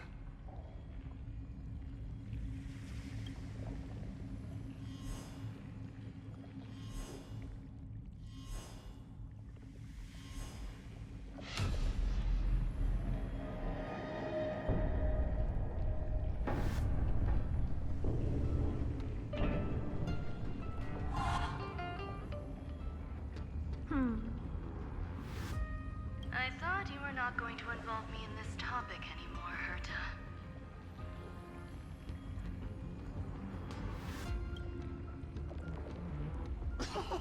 It really is this little witch.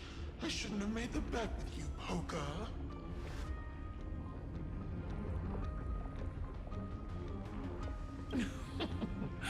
I've been waiting for you to offer yourself up.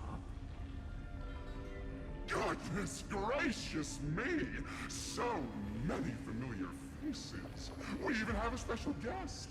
It's that greatest failure of a genius, Xandar.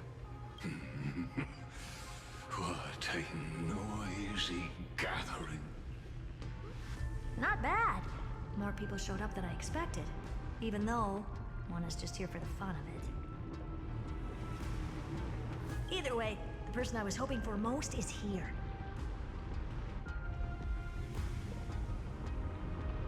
Stephen Lloyd declined the invitation. He needs to focus on attacking and defending, and cannot attend the meeting. That's fine. He doesn't need to be here anyway. Let's skip the boring introductions and cut to the chase. Folks, this is not a discussion, but an announcement. Though the Society has never been united, we still observe at least one basic courtesy. We don't interfere with each other's research topics. So listen up, all of you.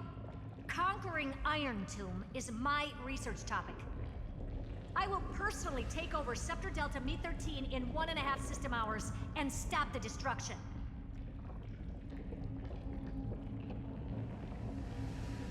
If the front line falls, I will immediately overclock the Scepter and complete self-coronation in Iron Tomb's place, and interface myself with Droidhead.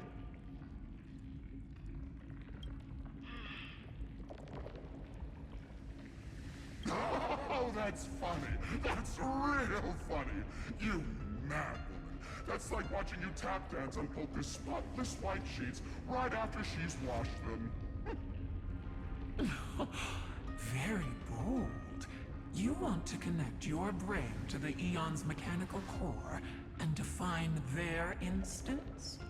If Rupert dared to do that, why shouldn't I? I've got the prototype scepter, the father of Noose, and the brain of a genius. Everything's set. Never mind the success rate, little witch. What's gonna happen if you succeed? We're all smart people here, so I'll just say it straight. Strike at erudition. I'll change the anchor points for the 4th instant and move the future of the cosmos in a direction I want. I knew it. Another genius who confuses cause with effect. What do you think about this, Lord of Silence? You know you're signing your death sentence right here. Of course I do. There'll even be 2 copies of the verdict. One that I wrote myself, and another one coming from you. That's why I wanted you to be in this meeting. Now I can tell you, I don't care about all that. Consider this a threat. Either put down your scalpel or die with the entire cosmos. The only goal I have for this meeting is to ask all of you to put aside your pride and not cause me any trouble. Huh. What a naive little girl, thinking her wishes will always come true.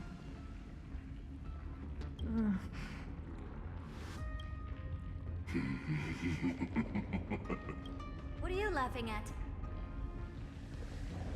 I am glad that we ended up on the same. No matter if it was to destroy the erudition or to rewrite the instance, we both chose the same road. We will defy the god whom... I'm not gonna argue with that. Then, to celebrate us coming to a fundamental agreement, I will... Listen well, geniuses who came after me. Thus speaks Genius Society #1. As of 2 nanoseconds ago, I have passed Herta's decision to all the Xandars in the universe. We will become her representatives and stop all external interferences. What are you playing at? My reasons. It's simple. Curiosity. That is all, madam. Am I going to clash blades with the first genius? What a pleasant surprise. Now that our positions are clear, it's time for this boring meeting to end. Good luck, little girl. Did you all just treat me as a side character? Darn it. But anyways, I'm just here for the fun.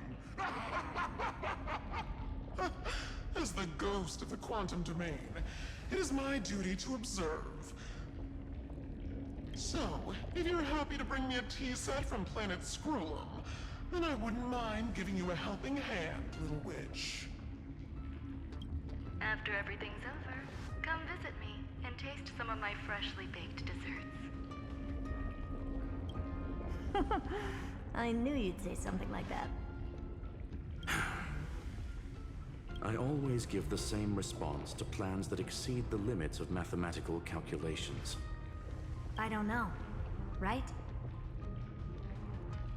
Those 3 words, though seemingly graceless, contain all the wisdom in the entire known cosmos. Well, we passed the Society's trial. Let's focus on what we've got in front of us. I hope you hold up your end of the bargain, Senior Society member.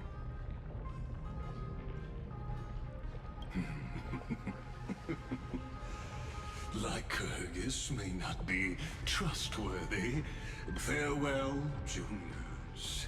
In the limited time we have left to spend with each other, you no longer need to address me as Xandar. Wait, huh? Lord Lycurgus? Could it be? Yes.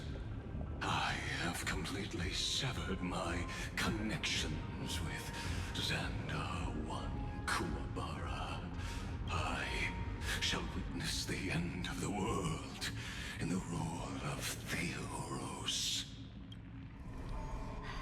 I really don't get you. Perhaps you've heard me say this many times, Herta, but I still would like to reiterate that it's a great honor to work with you. I did hear this many times, and I've responded to you many times in the same way. I'm allergic to pleasantries. Keep at it, and I might go into shock. Steven's work is done. Let's get ready. I've been ready for ages. Let's open up a path for our allies. Most heroes' journeys in the universe are just dice tosses they threw on a whim. But make them see clearly. Your answer is already different. Amphorius. Indeed, for this world so deeply loved, will write an ending, unlike any that ever was.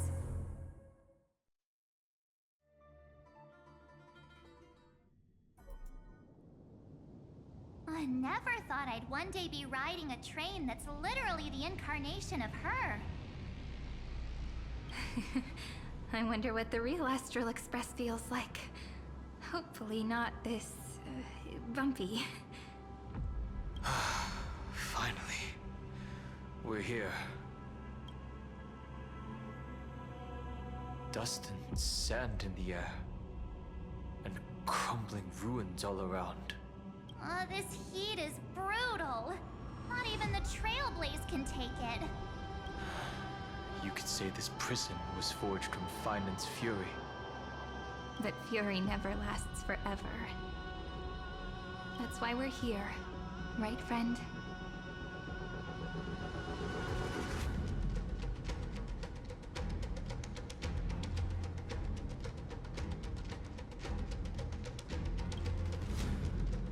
Let's embark on the final flame chase journey.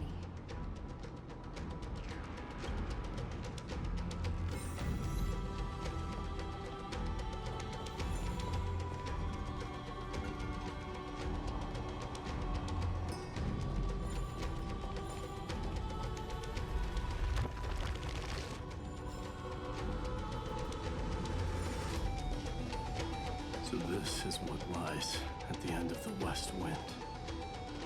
A ravaged battlefield.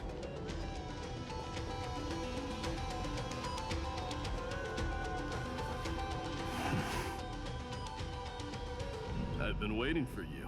Heroes from beyond the sky.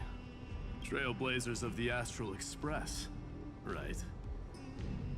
Looks like I don't need to explain anything. I am the god of strife, mighty of Castrum Kremnos.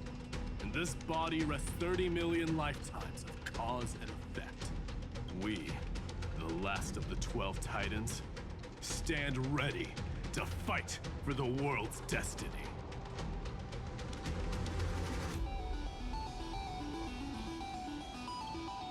There is no need for regret. The second time is just about to begin. The past remains vivid in my mind. Even the sights along each crossing of the River of Souls have never been clearer. Let alone the companions along the Flame Chase journey. Or Cyrene from Aedes Elysiae. And you, the 13th Titan. Well, I guess my identity's not a secret anymore. That means her sacrifice. And everything she did wasn't forgotten by the world, right? She was the first Ripple. She should have reached the end of the story with everyone else. Since you've taken up her pen, then write. Stand with us, and fight destiny with all your strength, until all is settled. Then, inscribe her name in the epilogue of the epic. In this final battle, Calamity shall stand with Amphorius. This battlefield is a testament to the death struggle between the gods and the Black Tide. We fought tooth and nail to defend that blade. The abyss it pierced was the very breeding ground of Iron Tomb. The earth beneath our feet is dead. Deep below lies a void, as if the world's core had never formed. I hear it. Finan's heartbeat. It's so faint, like he's on his last breath. Across 30 million cycles, I've crossed blades with Dawnmaker countless times. If you knew that man, it is exactly that last flicker of flame that will never go out. In this life, the song of strife shall not end in a final watch over Kremnos, but rise again into I am Mightylos, the Lance of Fury. I trade 1,000 scars and 100 lives of Ma for the destruction's eternal end.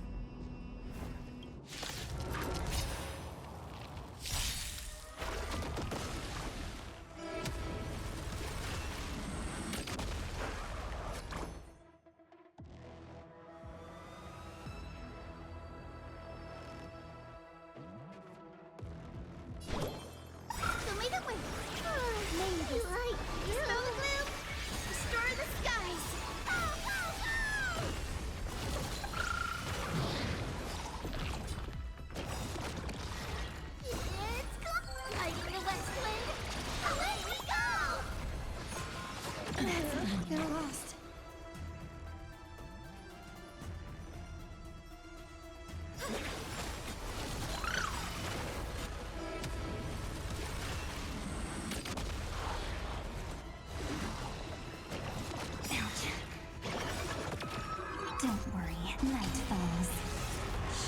Good night.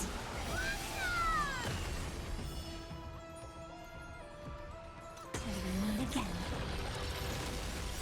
Embrace a new life.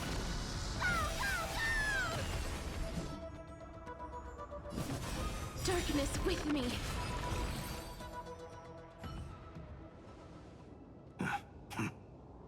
Weakling. Whoa, he's so strong! We didn't even get a chance to jump in. Sadly, our golden blood shares its origin with Iron Tomb. I fear that, like these pawns, even if the gods stand side by side, will still be divided and destroyed, one by one. You mean... To destroy the destruction itself, we must stand as one.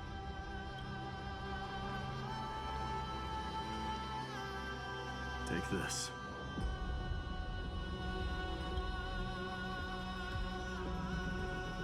The Signet of Kremnos. It has witnessed every birth and death of mine. It is Mighty's unfinished destiny.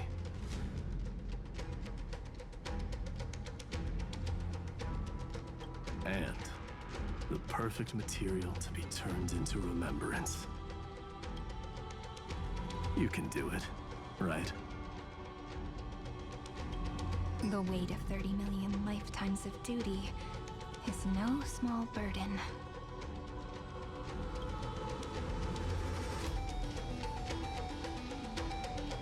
So, you're not coming with us?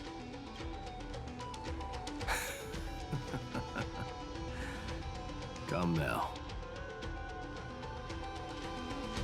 I am strife. Scattered across all creation, the scar that this world needs. What stands before you is merely one of countless divine bodies. Take the signet. With it, I'll be with you always. Use it to blaze the path ahead and inscribe the cause of deliverance.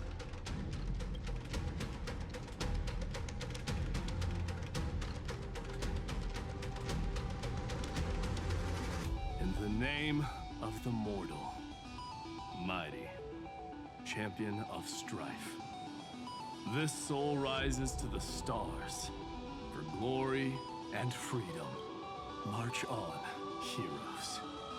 March into the abyss and fulfill that long-cherished wish of Amphorius. And then, upon this broken and charred land, build anew a city of prosperity.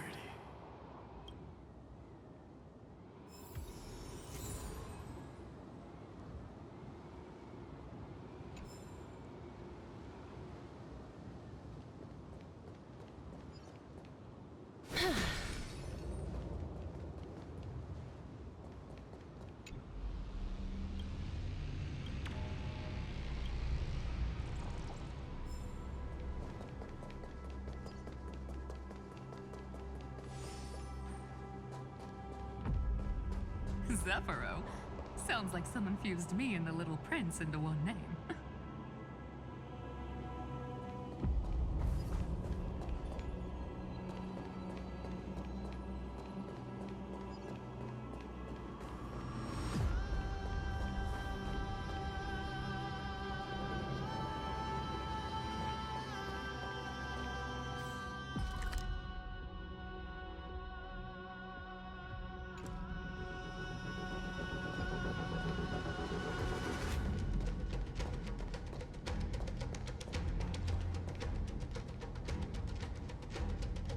Oh, finally! Gray mystery! And, you two ladies, really look alike, huh? Hold on, let me guess. This pink-haired one. You've gotta be the first new spore. Mr. Meow, Demurge. Right.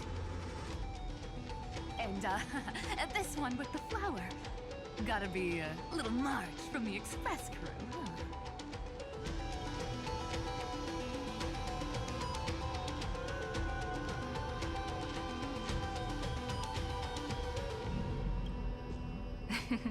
But she's not wrong. Some flowers do look alike after all. Relax, I'm just kidding. Look at those bloomy faces. How are you gonna save the world like that? Let me share some good news with you. This place may look like a ruin at first glance, but anyone can tell it's not that simple.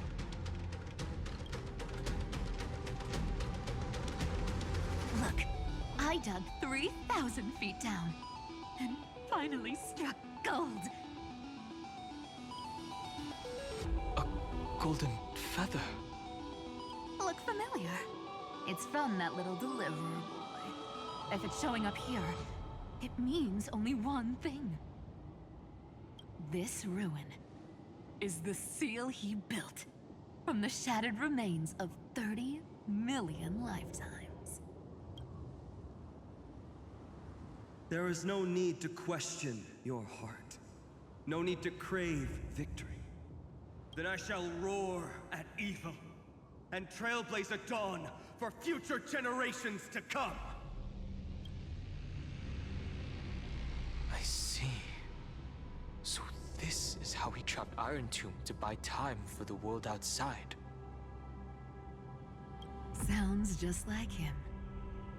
People say cats have 9 lives, but dying and coming back millions and millions of times.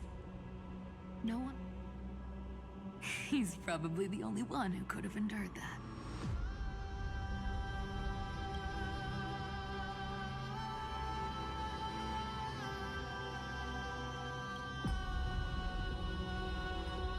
Of course. I knew ahead of time and gave him a heads up. He was happy. He even laughed in his sleep. After all, the dead can't hear Trickery's lies. Hey, Deliverer Boy. Sorry for before. But the heroes you were always holding out for, they're finally here now.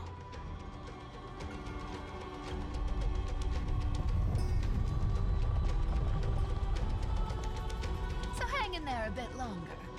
Sorry to keep you waiting all this time.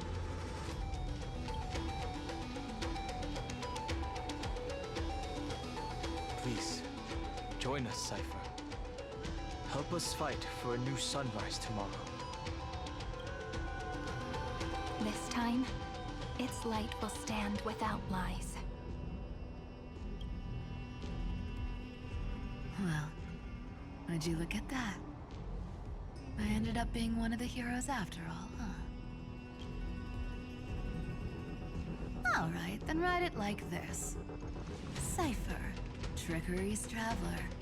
All she ever wanted was for there to always be water in deserts, and gold in fertile soil, and for even a thief to steal their way into legend.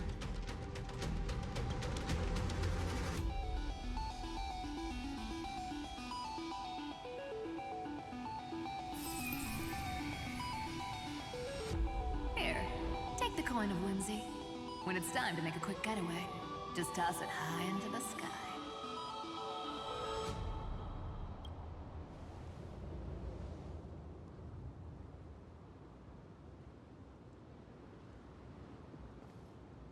And for all you latecomers out there, listen up. She might have been a bit greedy and a bit of a liar, but she never went back on her word. Well, well, if it isn't the little prince himself. It's been a while, Lady Cyphera. It's not every day we get to walk the same road. We're one player short. When's Princess Homebody showing up?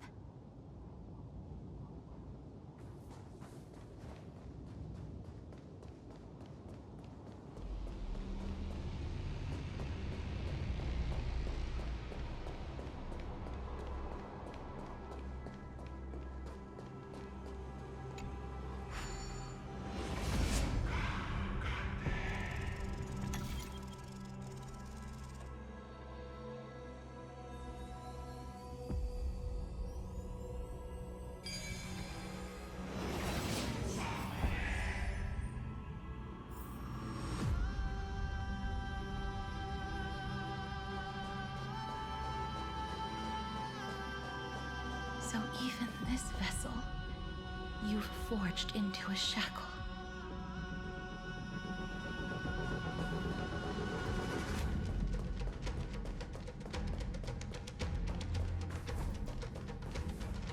I'm glad to see you again.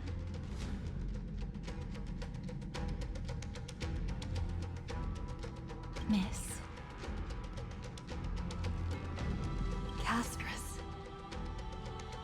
Looking back, I had only one act of salvation to my name, and only one life I ever saved.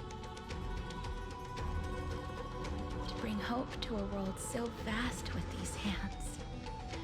Even in dreams, it always felt like too much to ask for.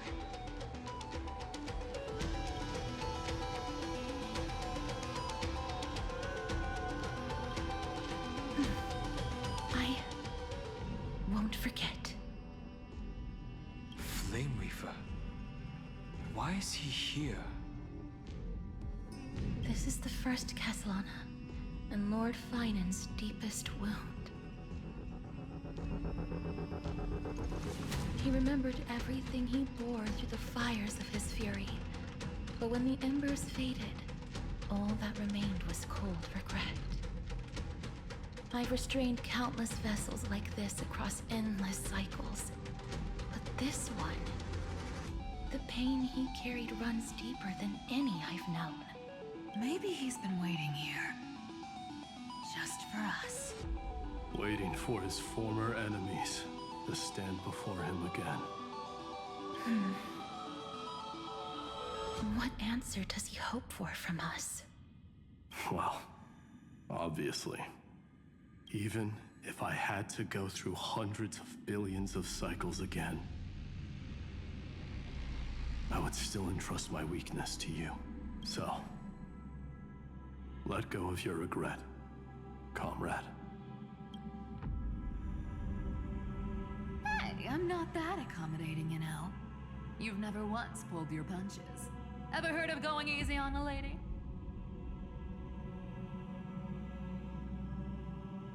So pull yourself together, will you? If you freeze up during the final battle, the whole cosmos is gonna have a good laugh. Yes. Please trust in us, wandering soul. Across 30 million cycles, the radiance of every flame chaser now shines bright enough to illuminate the path ahead. I ask you to rest here. And may this grieving soil bear the bloom of acceptance. No earthquakes. It's surprisingly quiet. Perhaps Kazlana has found his peace. There's another possibility. Then, I suppose it's my time to set out with you. Please take this Antilla flower with you.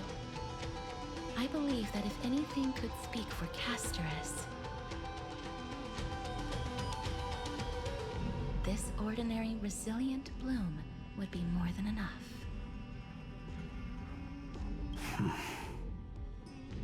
Perhaps you remember, Lord Mighty, in that lifetime when you traveled with her, you once told me, control what little you can, and when fate's inescapable grasp comes, resist it with the strength of your mighty will. I think I've done it. I've stood tall and walked among the flame chasers. Casting off the name of death, Casterus, servant of the afterlife. May her name be etched into the stars. And then, live as a human. And die as one. Why so sentimental? Sorry, a force of habit.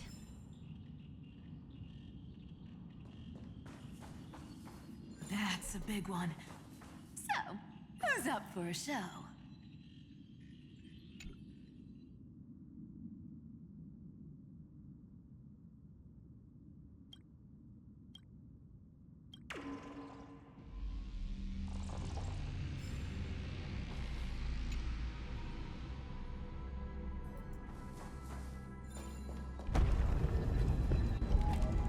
Not budging an inch, huh? Really, Gray Mystery? I leave you alone for a bit and you're already this rusty. Speaking of which, Miss Cypher, do Delosians all like spherical things? Of course we do. Wait! That's not the point. Isn't the real issue that this thing's in the way?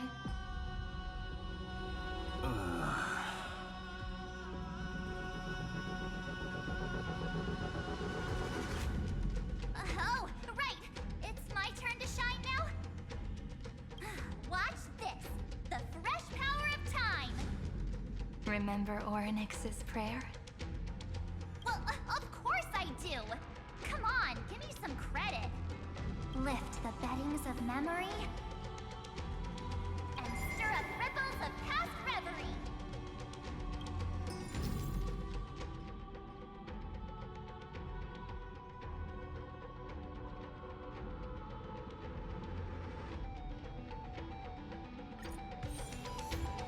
See? Way better than that one, right? You'd be even more impressive if you could recite the prayer correctly. But beddings of memory does catch your attention. At least it still rhymes.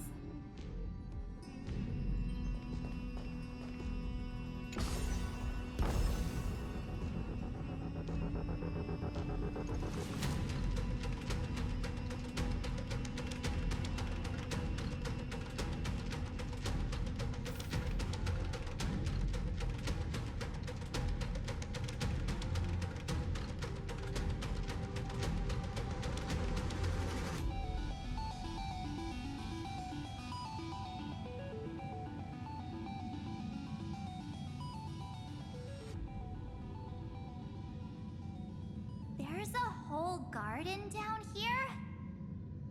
Incredible. The energy in the Earth's veins here is... it's completely different. This is the sweet dream Lady Cypher wove for him. A peaceful, gentle new world.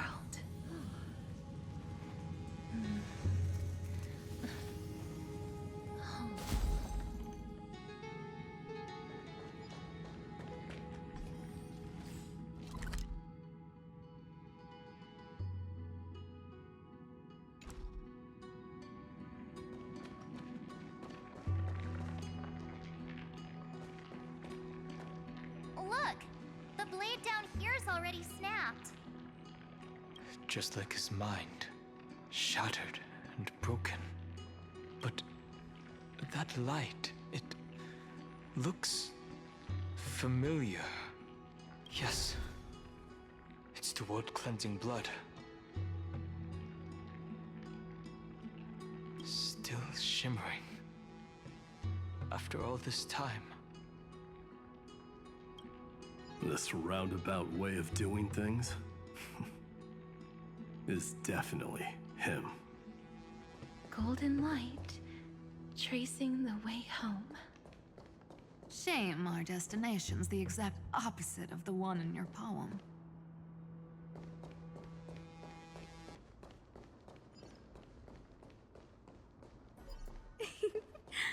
All the pink lights have finally come together.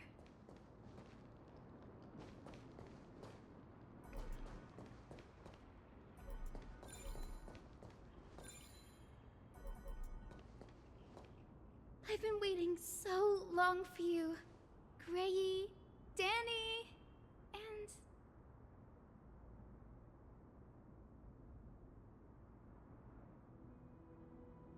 So that makes 3 adorable pink-haired girls.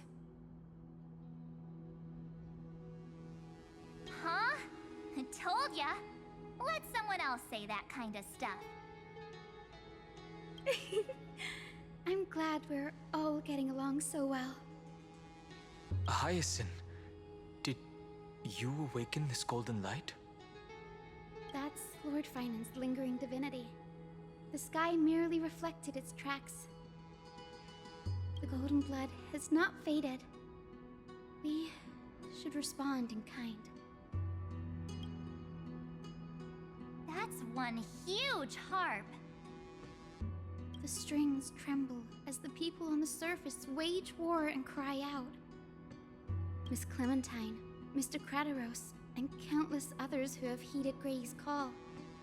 Guided by the rainbow, they're sending back good news, all to the same tune. Amphorians need not bow, even when destiny is unveiled. I knew you could all hear it too. Standing here, the sky feels wider than ever. It's no longer a towering wall, but a shore within reach. We'll take every name there with us, won't we? We will. An epic is shaped by the lives it carries. That much is beyond doubt. Or, as you've said before, right now, all that matters is to believe. Then, I guess that's my little wish fulfilled. Pluck the strings, Hyacinth, healer of the sky. May the 7-hued melody weave a rainbow, bringing a rosy-fingered dawn to the children of humanity. When the rainbow rises across the horizon, even the darkest clouds of destiny shall scatter.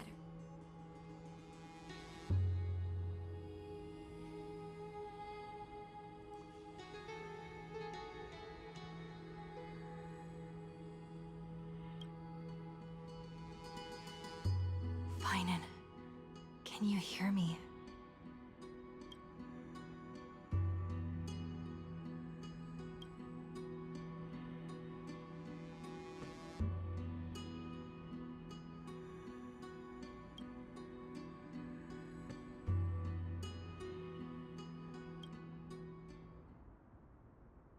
The melody.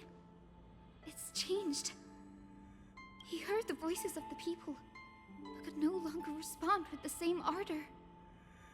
Like a bird drawn home by instinct. It takes flight and finds its way to him.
You're here. Sooner than I expected. So all along, the Demiurge was you. The pink mammal beside the Trailblazer. Your classification is pretty spot on, Professor Anaxa. Well, the sages of the Grove do call him the Titan with the sharpest eye in Amphorius. Say the ones who keep dumping every problem child on me. They also say that the Titans are way better at raising kids than the Caprists. With great power comes great responsibility. I'm sure you know just how to guide them, right? It shouldn't be too hard for someone with your insight. Exactly. All right, gather yourselves. It's time for a pop quiz. Whoa, this is way more hardcore than the happy-go-lucky stuff at Paperfold University. The final battle is upon us, and the reinforcements still can't get through. No matter how many times I tell him, he just can't seem to manage the rear line properly. See those crystals? They carry the wishes of deliverance, like insects trapped in amber and resin. This is the task Finan left behind. Retrace the path once taken. Draw forth those wishes from the crystals, and carry them into the final battle. I've tried, but I can't move them alone. And as for why, well, I'm sure you all know the answer. The conviction to save the world weighs far heavier than the world itself. In other words, as the hero within his heart. This challenge is practically made for you, isn't it?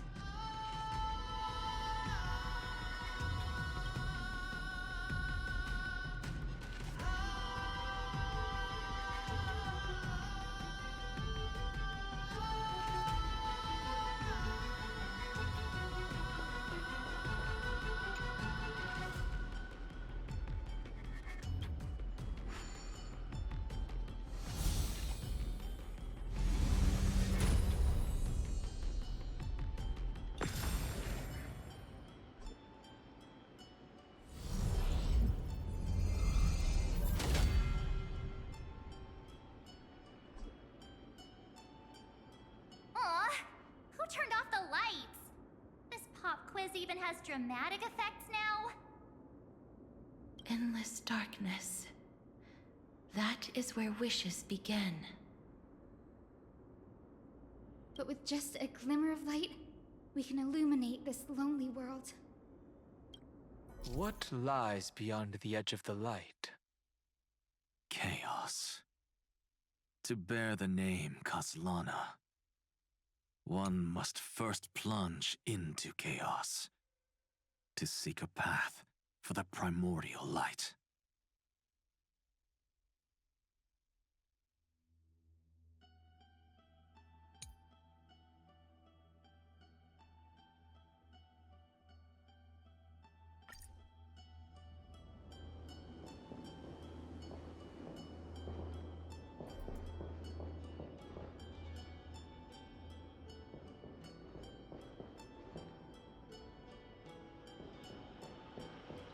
Beyond the shadows lies the outline of dawn. Only by bearing both light and shadow can one traverse the cycles of dawn and dusk.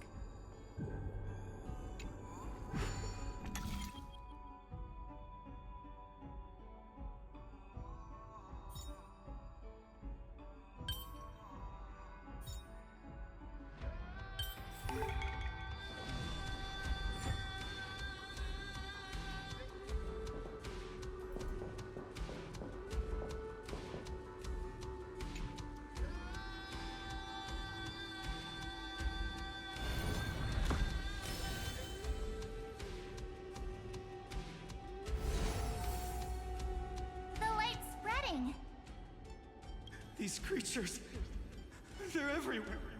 Someone, anyone, where are you? His very first wish was simply to become his village's little hero. He'll never forget what set him on this path. That's the ray of hope. Just like the wishes he gathered, it's grown ever more insatiable. Why? Why is this happening?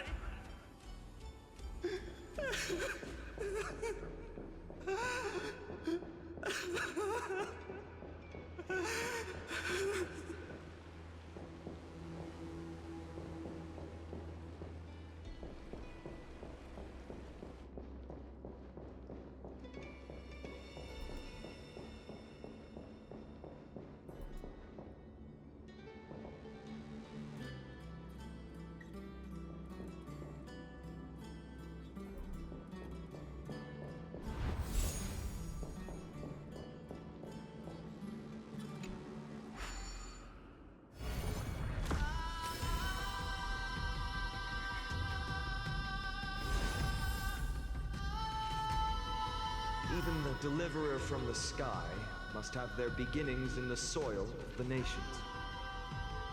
Only one who treats the world as their teacher can bear its eventual destiny. He never expected that the majestic holy city would be far from the end of what needed to be protected. The farther his gaze reached, the more weight he came to bear. But in the end, he couldn't hold on to any of it.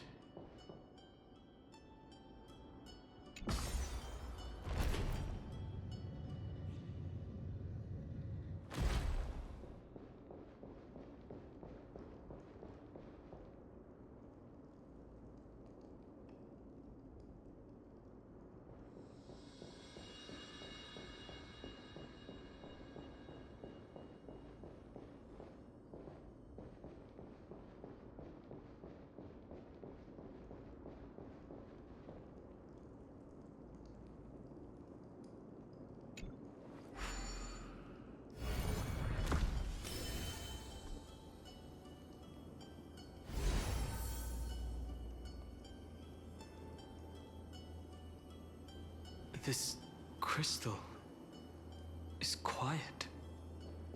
A prisoner in the cave can never truly describe the world in its entirety. Yet even so, he would still choose to bear it. The blaze was still not enough. It had to be fed. Only by feeding the flames can we melt that hopeless future. The echo in his heart still lingers. Deliverer, take the wish of world-bearing with you first.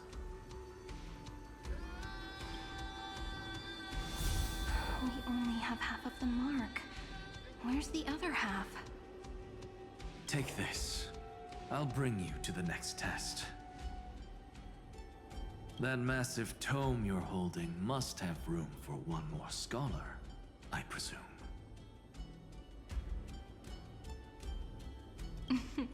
Of course. It can hold the whole world. Then give me a lift, would you? I'd rather save my energy and use the time to think.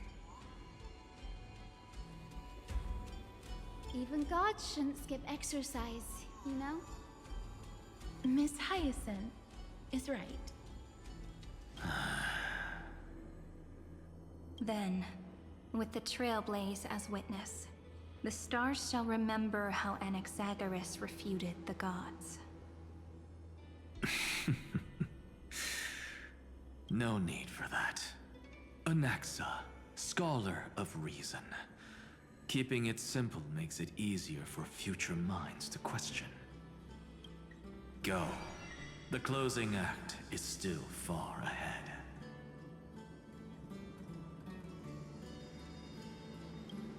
What is this? A conference? Welcome! Take a seat anywhere you like. I'm getting a migraine.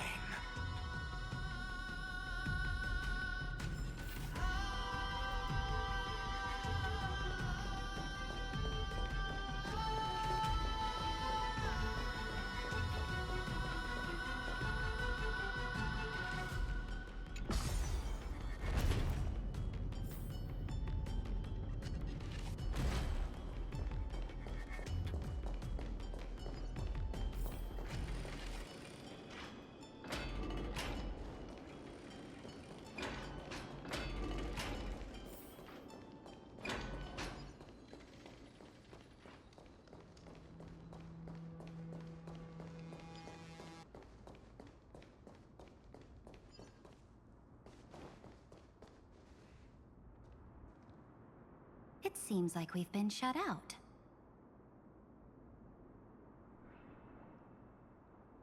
I don't think that's a bad thing.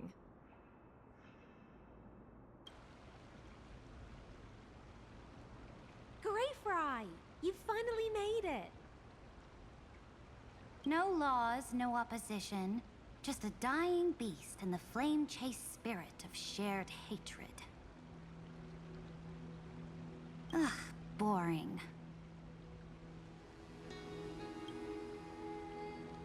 Whoa! This place is really out of the way. Imperator, should we tell them? It's your call. Allow me to share our findings. This paradise, along with the destruction, seems to be instinctively rejecting both the Imperator and me. Perhaps it is because the era in which Finan was the most active lies far removed from the days of the first Flame Chase journey.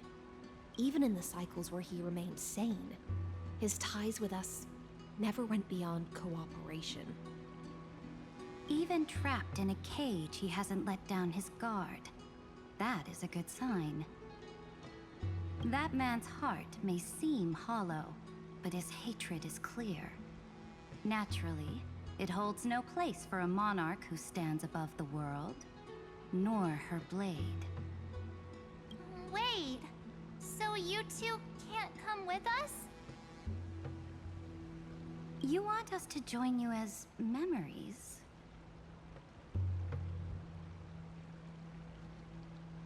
Indeed. This way, the stars shall remember a great sovereign and her faithful retainer, Saridra, monarch of law. And Hycelins, knight of the ocean. Is that book truly the only way for us to leave our names in history? I believe, as I've written, is but one medium. The remembrance has countless ways of capturing time. Understood. Then, allow me to decline. I'll see you on the battlefield. I would rather be forgotten than be defined.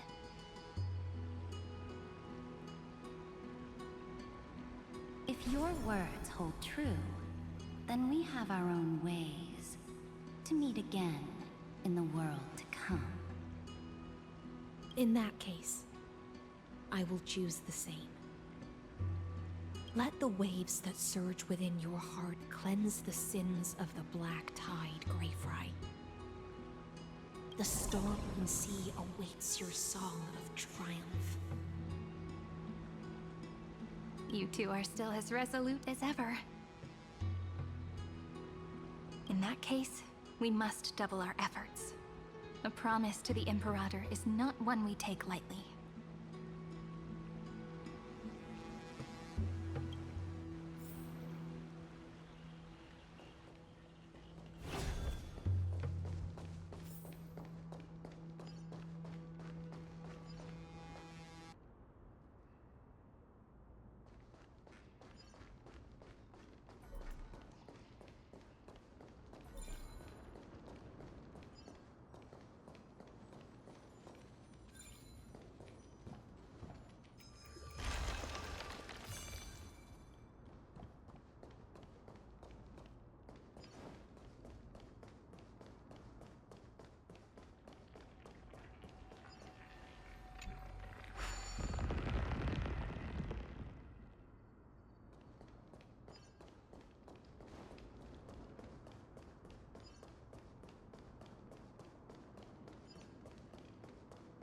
Now, don't lose your temper, Snowy.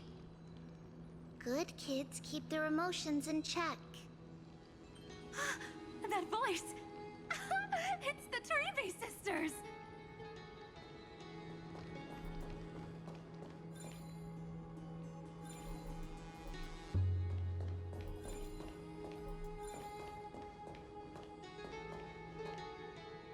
Whoa! There's another one! Over here, too. Lady Trebios? Wow! You're little Reenie? You look so grown up all of a sudden! She is not the Cyrene we remember. She is the Demiurge, Titan of Genesis, the one destined to work miracles alongside the heroes.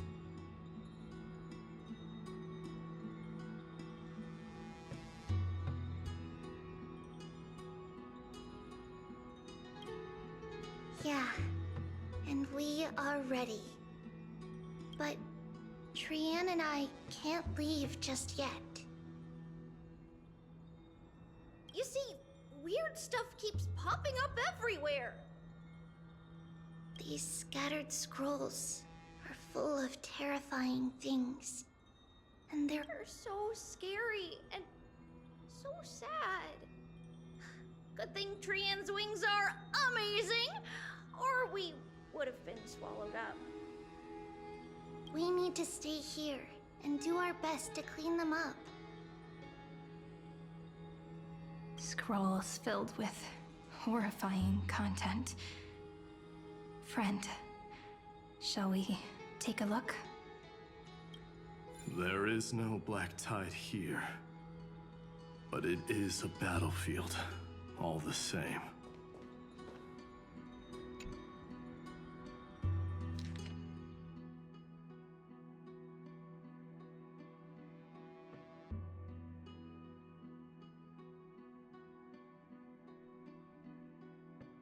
Snowy's been fighting this whole time. He doesn't want to be consumed by Iron Tomb and turned into an agent of destruction. But the strength behind his resistance comes from the same hatred. To be a flame is to burn. It is simply in Finan's nature. But it was remembrance that drove him to shine with golden light, piercing the unfathomable darkness.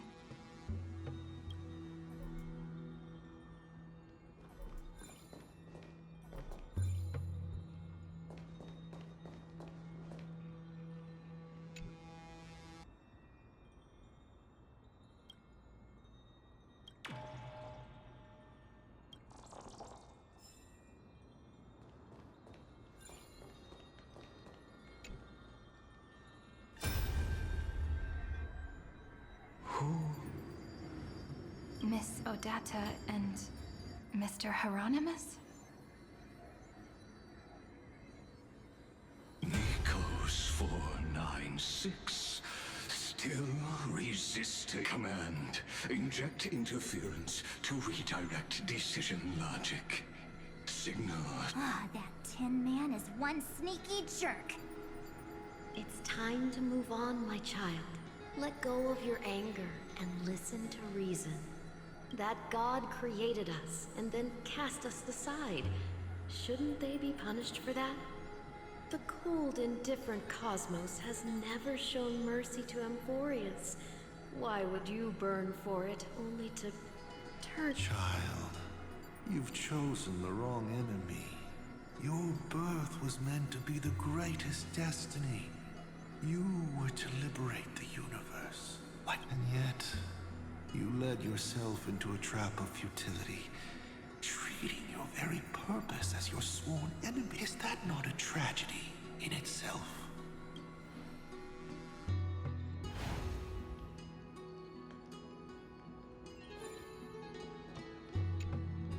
His inner struggle and the destruction breaking through. They're rising to the surface. If those thoughts take over this little world, we're in big trouble. So, we'll use the Century Gate to toss them somewhere no one can see. Then, we'll defeat the baddies together and meet everyone at the end of the West Wind. But if Finan and Iron Tomb are already inseparable from each other, that would mean... It means he's still bearing the weight of the world. So that everyone can reach the end as a deliverer. So, you guys keep going forward and down to where Snowy is.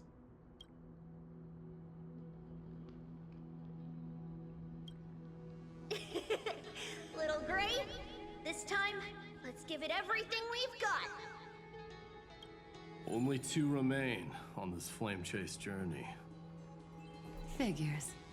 They're always leading from the front line.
We're here. The second test site. I wonder what kind of wish we'll see this time. I'm afraid it's quite the opposite. This time, we'll face his despair. That's right. You'll have to walk this path too. The other half of the weight of world-bearing lies at the end of this path. Relax now. Take a deep breath. Come on. Let's make it quick.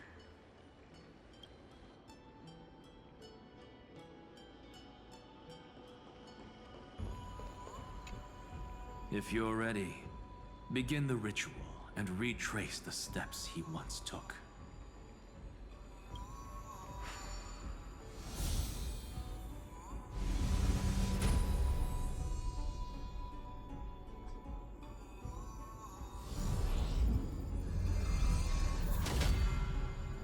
Looks like we'll be walking through the darkness this time. Exactly. It's no longer about mending broken wishes, but shattering the frozen despair.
The first ripple has faded. And so begins a long and arduous journey.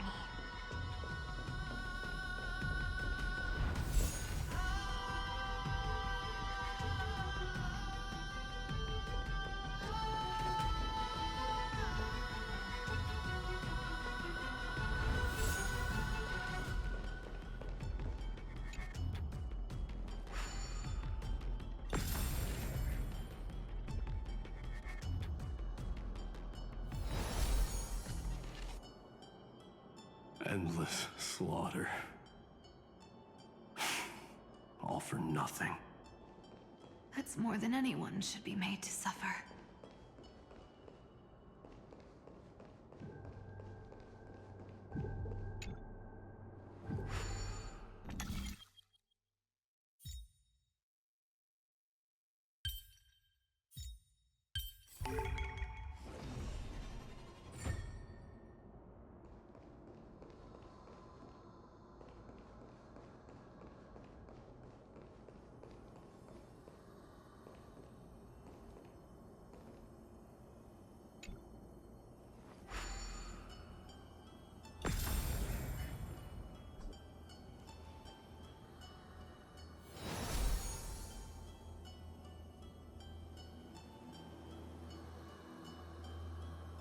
Even when it was finally over, all that remained in him was despair. But even so, the drop of blood wrung from his wrath has guided us here. We did it, Finan.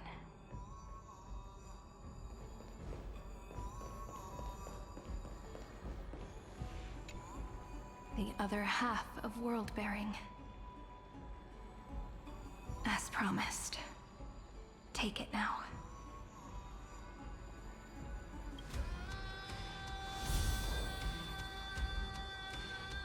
At last, You've released him from the wishes he carried for so long, and quenched the despair kindled by his wrath. When both light and shadow are claimed by those who follow, his true form shall emerge. The blank statue is finally free. That smiling child in the memories.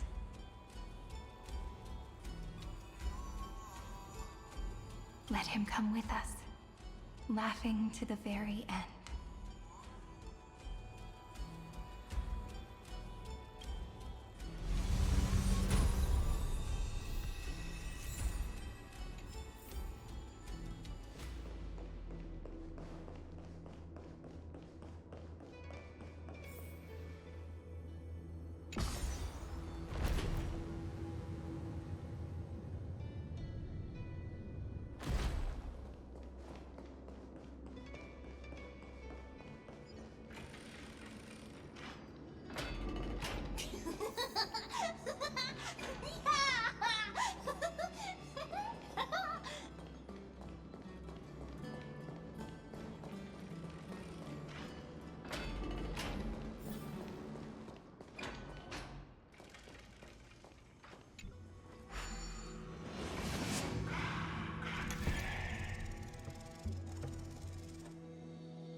My wish is to fulfill everyone else's wishes.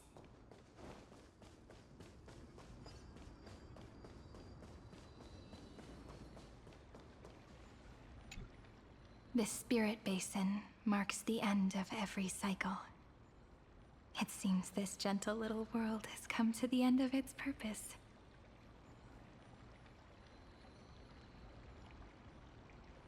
One last farewell before the journey moves on. Farewell, paradise. You carried 30 million lifetimes of wishes and despair. Sink into gentle remembrance. And see you tomorrow.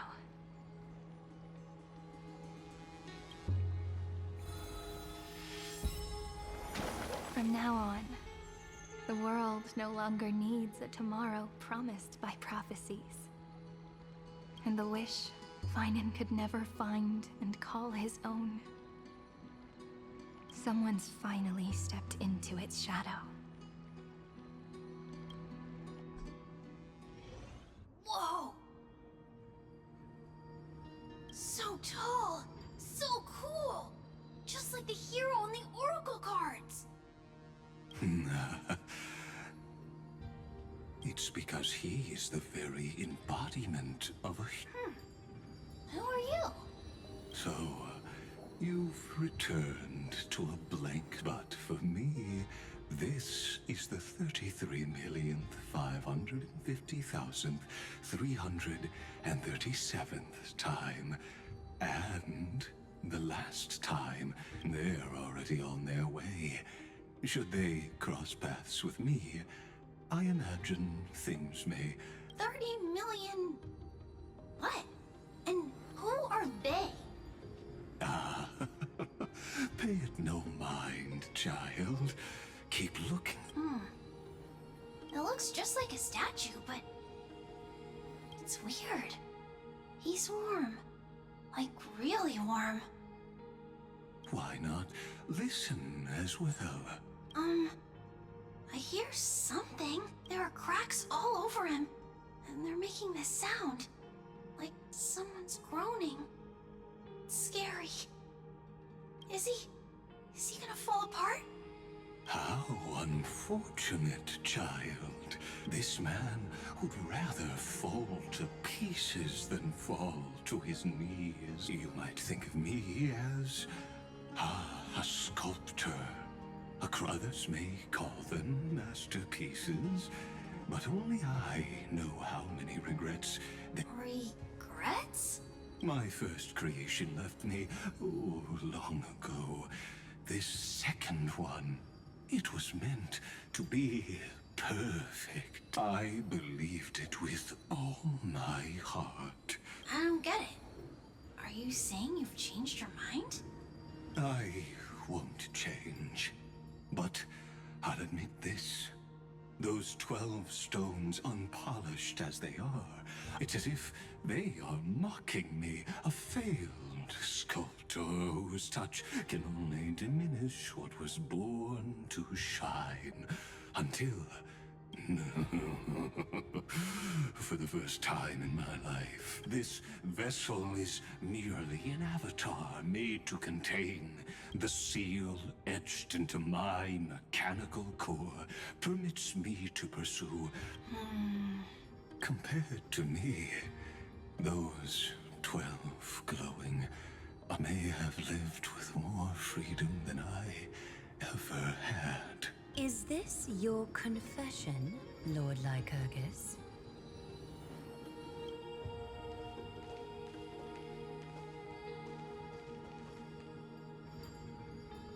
You misunderstand. From the very beginning, I was never meant to feel regret. But since you're troubled by the radiance of these stones, perhaps after 30 million futile cycles, you too have realized you're just as much a prisoner of fate. I suppose you do have a point. Now you are imprisoned by the sages from beyond the sky. And that is why this will be my last time standing here as the Theoros. Though we stand on opposite sides, we are both waiting for a miracle.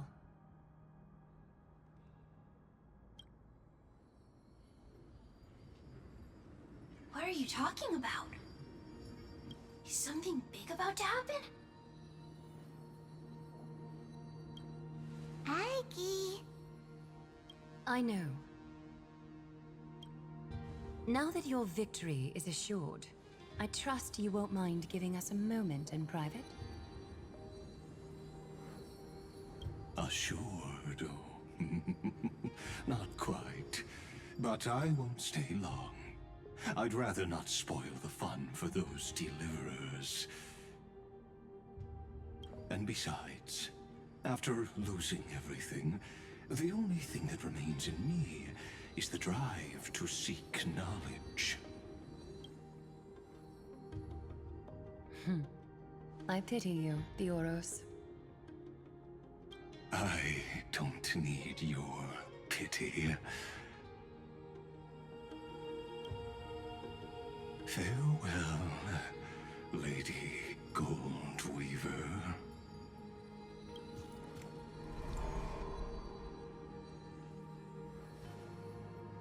Sorry to keep you waiting, Snowy. We're here to take you home. Home? I don't understand. Isn't this my home? This isn't a real home. A home should be a warm, cozy place where you can let go of all your burdens and sleep peacefully for a long, long time. But I can't sleep. Every time I feel drowsy, there's a voice. You mustn't sleep or disaster will come. It sounds really weak, but also kind of strict. It won't disturb your sleep anymore, child. For countless nights, you had no other choice. But now, your mission has come to an end.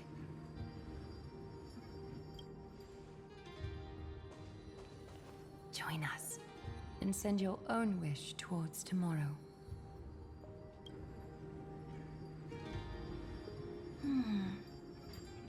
My wish. What could it be? You don't have to come up with an answer right now, child. Grown-ups often think duty and ideals are wishes.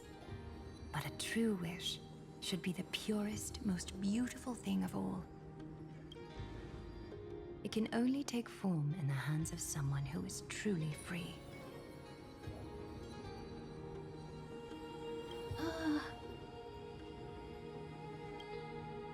So, Snowy,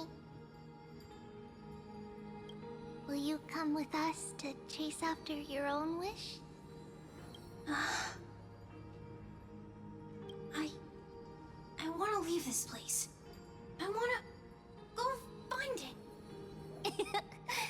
I'm glad to hear it. The final flame chase journey, just like the 30 million before it. Take our hands and come with us.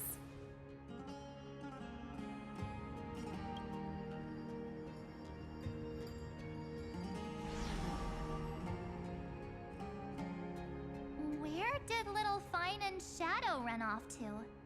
Look. He's already gone ahead to embrace his destiny.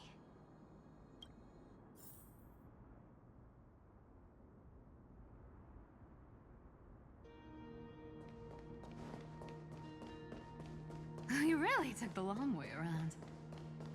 Well, now everyone's here. You finally arrived, Deliverers. Long time no see, everyone.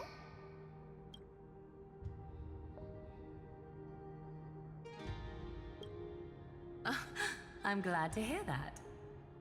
And even though we've met before, it's still moving to see her seed bloom like this.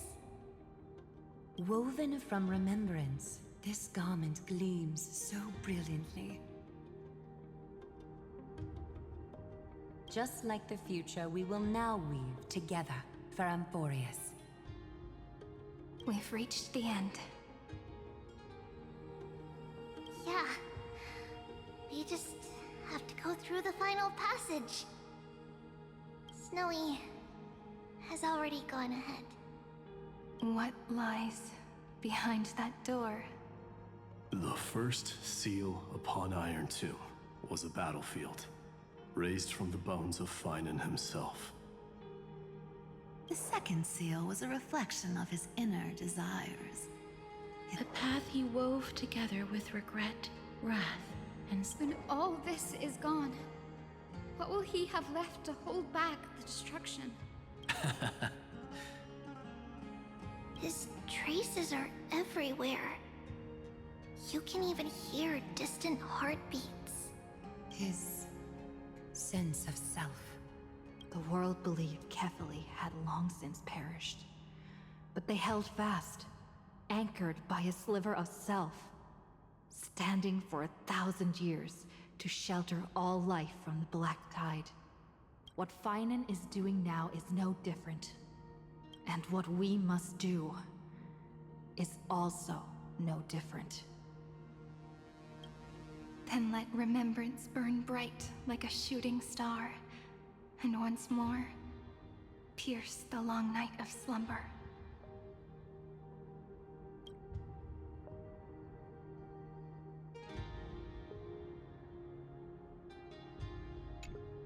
Take a moment to gather yourself. Once you take this step, there's no turning back.